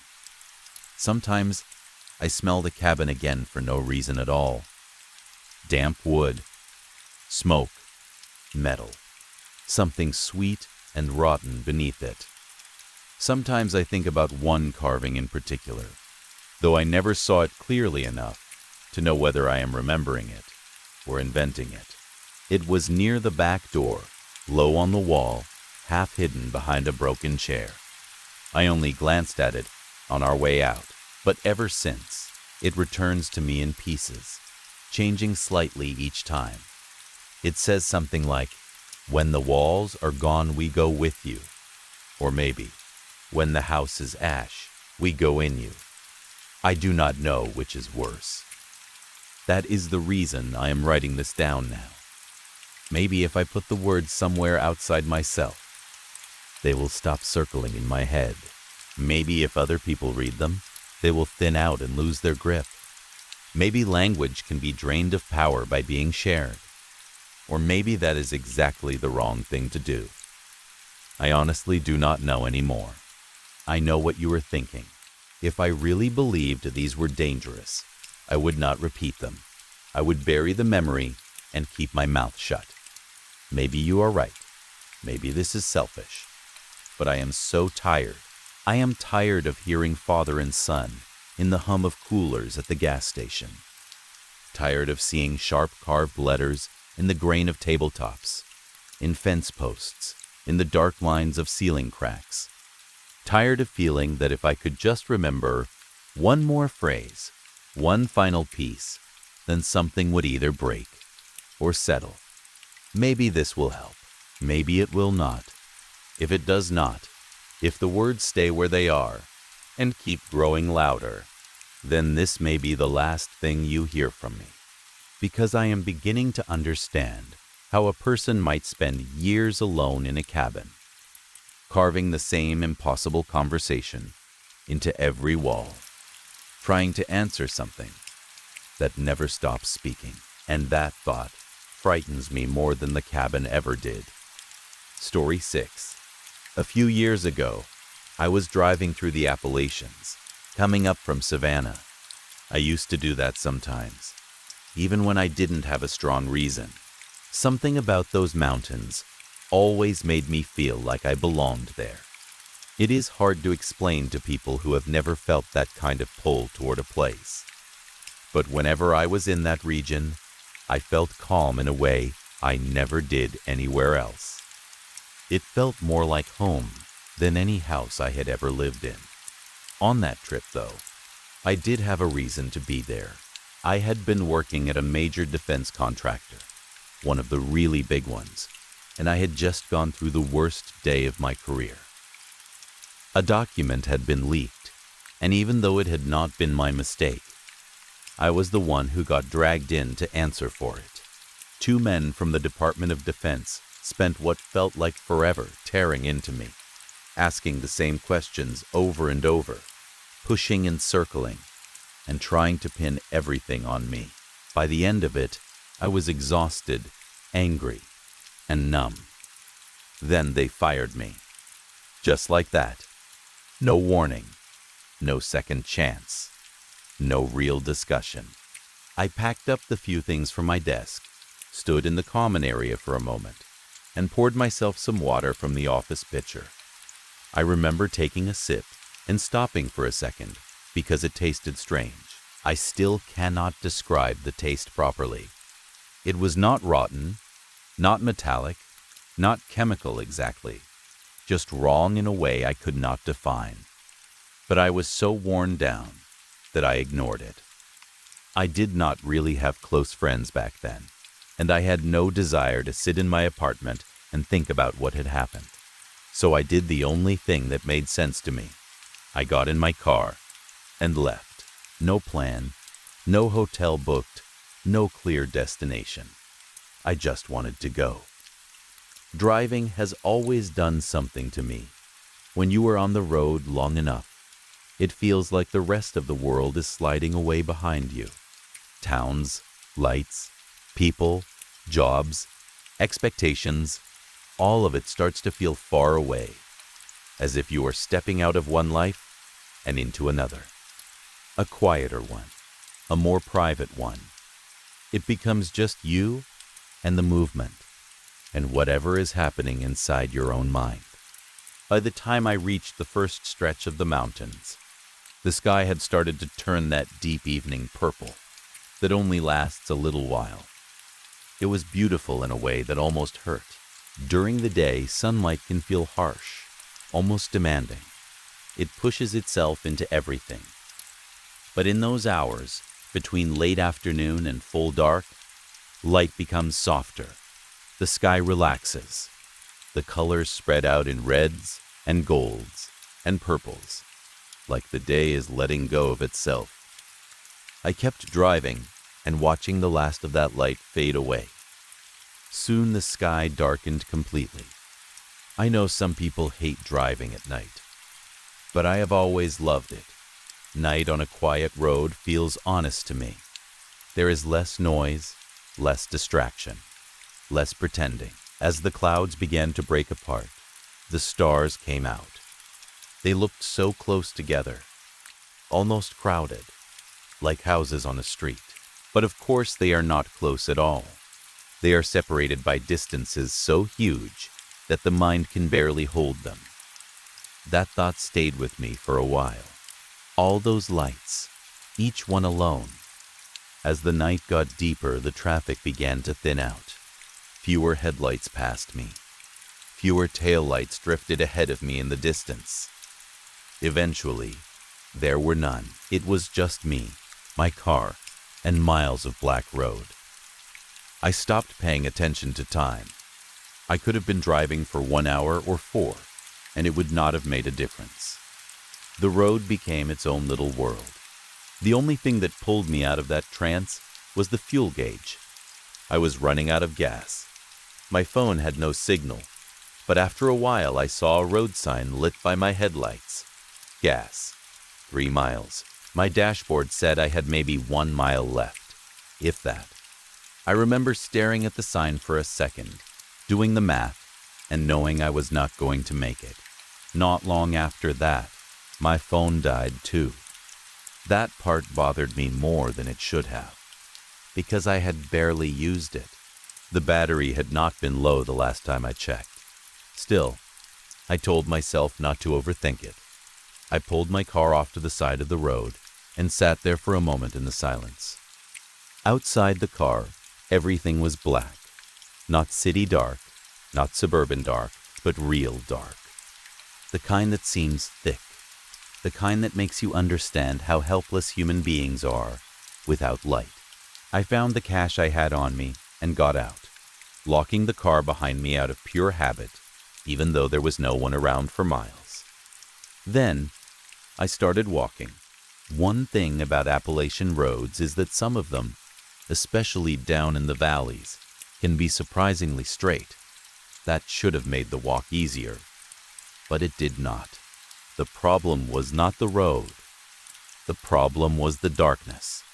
Inside a car, even when you are alone, you still feel protected. You are enclosed. You have glass and steel around you. There is a barrier between you and whatever might be out there. On foot, that feeling is gone. Every sound matters more. Every shadow feels alive. Every step reminds you that you are exposed. I hated that feeling. I hated feeling vulnerable. But the thought of getting gas and getting back into the car kept me moving. Once I was driving again, I told myself I would be okay. I would be alone, but safely alone. There is a difference. Walking in the dark stripped that difference away. The worst part was how little there was to sense. No nearby voices. No hum of buildings. No streetlights. Even the wind seemed far away. It felt like every step I took was leading me deeper into a place where normal reality was getting thinner. After what felt like much longer than 3 miles, I finally saw a glow ahead of me. It was faint at first, just a dim shape in the distance. But in that darkness, it looked almost holy, a little island of pale yellow light floating in a sea of black. As I got closer, I saw it was a gas station, if you could even call it that. The parking lot was tiny. There was only one pump under a small roof. The building itself looked old and plain, with large front windows throwing light out into the empty night. No other cars were there. No sounds came from inside. I walked to the door and grabbed the handle. It was cold metal, hard and heavy in my hand. When I pulled it open and stepped inside, the overhead lights felt painfully bright after the darkness outside. They bounced off the windows, making the whole place feel sealed off from the world. Like beyond that glass, nothing existed. The store was small, but at first glance it seemed deeper than it should have been. There were aisles running back behind the counter, full of snacks, canned food, random tools, cleaning products, and the kind of odd items that collect in old roadside stores. At the register stood a man who immediately made me feel small. He was huge, not just tall, but broad and heavy, with a thick beard that ran down the front of his chest. He looked down at me without expression. I suddenly felt awkward and foolish, like I had interrupted something private.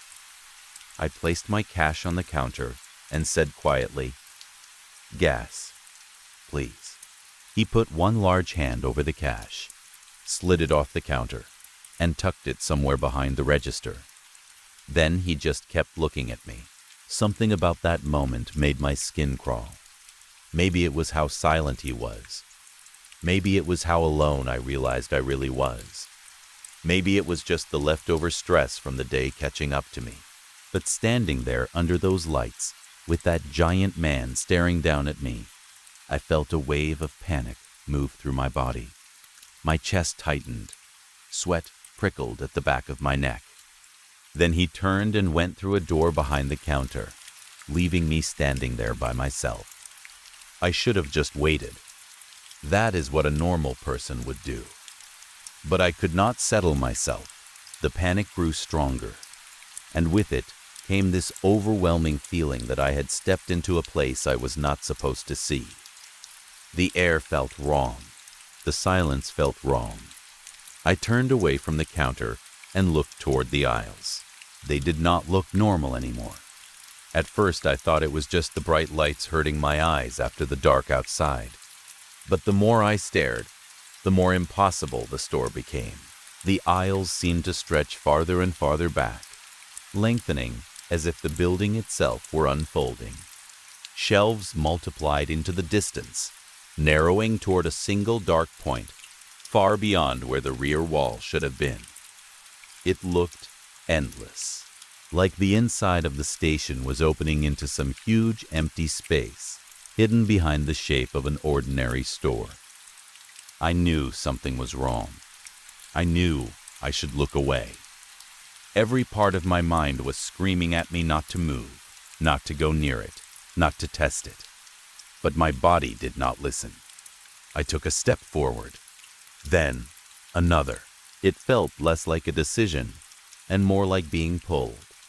I reached one hand toward the nearest shelf, and as I did, it seemed to slide farther from me. The aisle stretched again. So did my arm, or at least it looked that way. The distance between me and everything else began to lose meaning. I kept walking. I cannot explain that part clearly, because normal words stopped working. It was as if the store swallowed me without changing shape. The aisles went on forever, and I was inside them, and the more I moved, the less I understood where I was. I could not tell if I was walking forward or standing still. I could not tell if I was breathing. For one awful moment, I thought I had stepped out of the world entirely and into some endless place made of fluorescent light, shelves, and emptiness. I remember the feeling of total helplessness more than anything else. No doors, no exit, no end. Then someone touched my shoulder. I jerked hard and nearly cried out. The clerk was standing beside me, holding a gas can. He pointed toward the front of the store and muttered something I did not catch. I looked around wildly. The aisles were normal, short, ordinary, boxed in by plain walls. Nothing stretched into the distance. Nothing moved. My hands looked normal.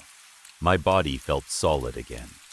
I must have stared at him like an idiot, because he just kept holding the can out until I took it. Then he pointed again, toward the pump outside. I walked out without saying thank you.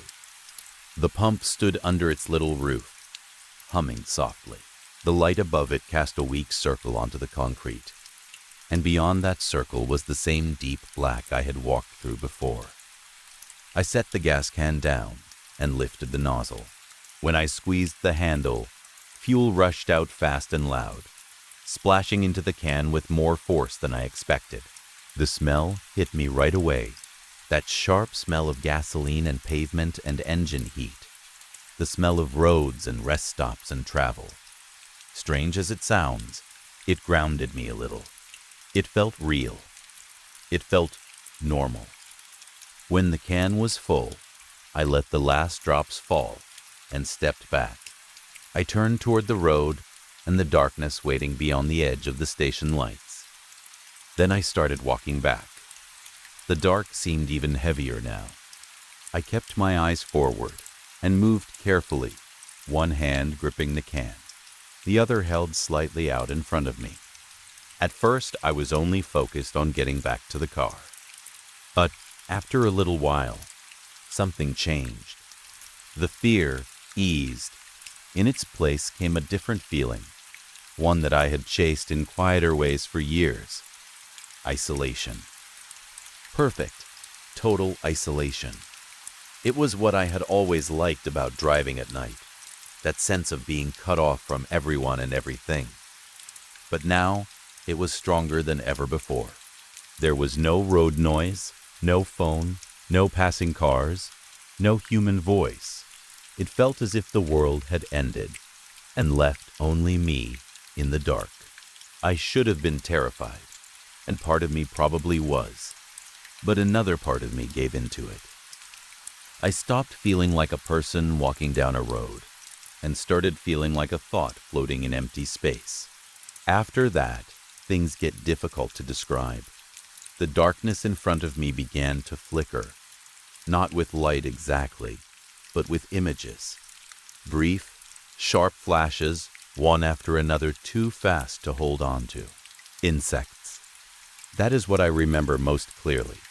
Bees, ants, moths, butterflies, beetles, things with wings, things with legs, tiny bodies moving in impossible bursts, appearing and vanishing faster than I could process them. It was like watching hundreds of projector slides being snapped past a bulb at insane speed. Flash after flash after flash. And with those images came a sentence, repeating in my mind over and over, drawn to the light, like a good worker. I do not know why those words, or where they came from. I was not choosing to think them.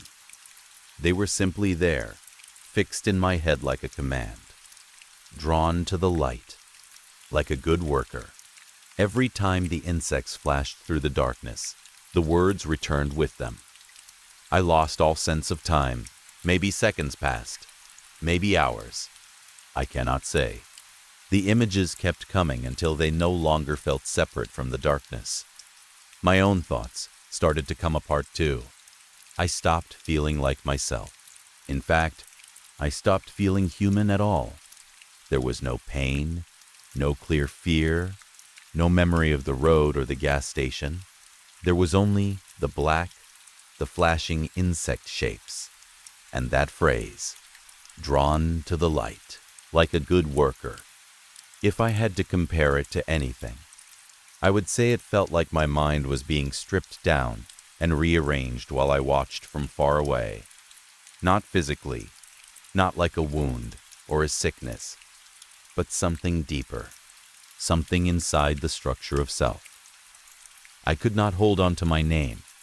I could not hold on to the fact that I had been driving or walking or even living a normal life. All of it fell away. Then, just as suddenly, I was somewhere else. I was sitting in a field. It looked almost unreal in its softness, like a scene from a dream or a fantasy movie. The grass was long and gentle, bending around me as if it were alive in some quiet, harmless way. The sky above was glowing with that same purple evening color I had seen earlier on the drive, but now it filled everything, richer and stranger, too perfect to be natural. The air was still, the light was calm. Beside me sat my mother. She looked as I remembered her from later in life, small and gray-haired, her face peaceful. Seeing her should have comforted me, but it did not. I cannot explain why. Maybe because I knew, somehow, that she should not have been there. Maybe because the whole scene felt staged, like a set built out of memory. She turned her head and looked at me with complete calm. Then she said, "You came to the light, like a good worker." I do not think I could. Something in me knew that if I spoke, whatever thin thread still connected me to reality might snap. As I looked upward, the purple sky began to change. Shapes formed inside it. Then I understood what I was seeing. Eyes. Countless eyes opening across the sky and looking down at me.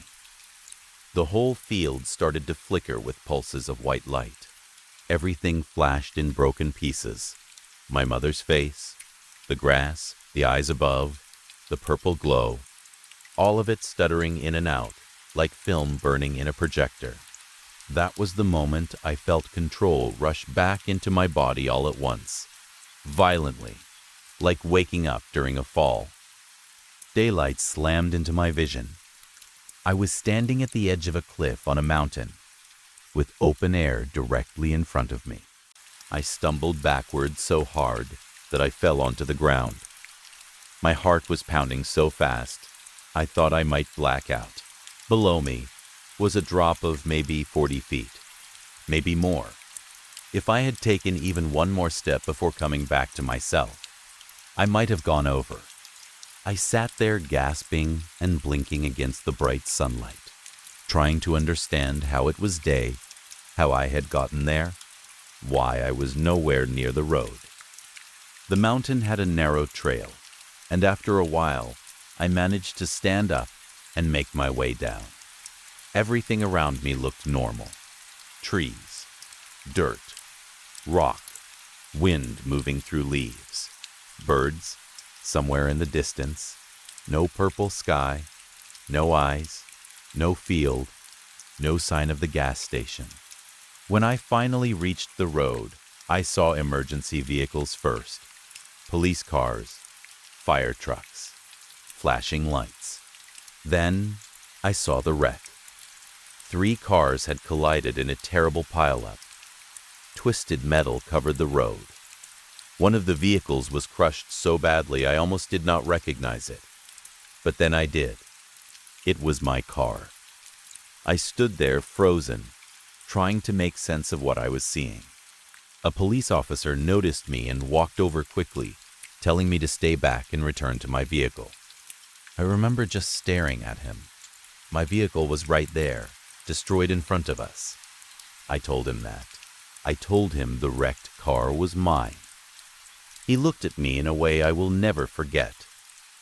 After that, things became very official, very fast. I was taken in, questioned, held, questioned again. They kept me for 3 days. During that time, I learned that the other 2 vehicles involved in the crash were limousines carrying the governor of Georgia and members of his family. There were no survivors. Not in my car, not in the limousines. None.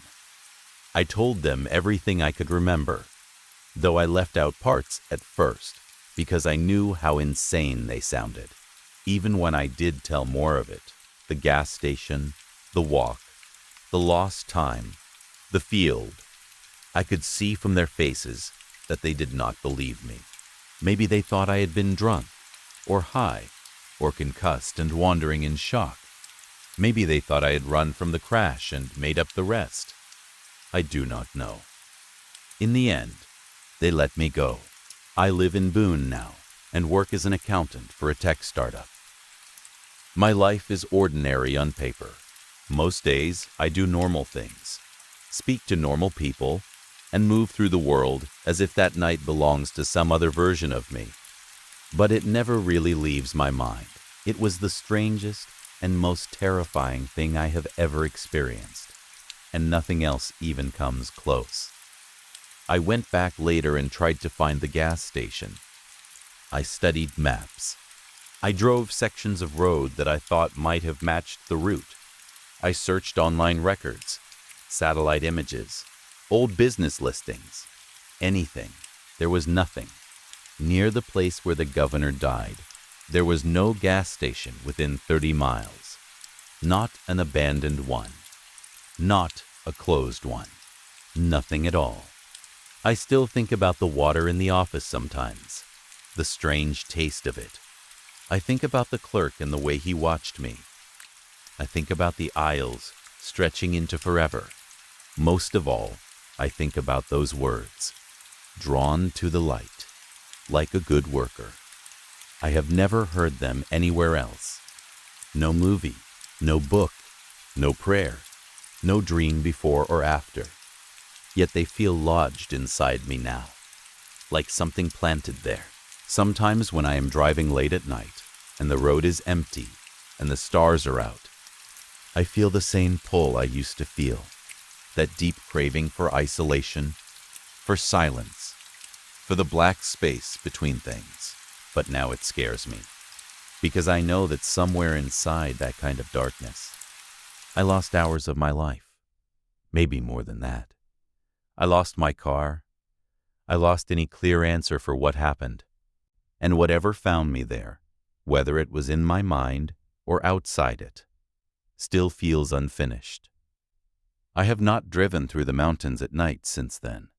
I tell people it is because I got older, because I like comfort now, because I would rather fly or stay in a hotel than wander the road alone. That is easier than telling the truth. The truth is that I am afraid that if I ever find myself in that same kind of darkness again, with no lights around me and no one nearby, I might see the glow of that gas station once more. I might walk inside. The clerk might still be there, silent as ever, waiting behind the counter. And this time, when the aisles open up, I may not come back.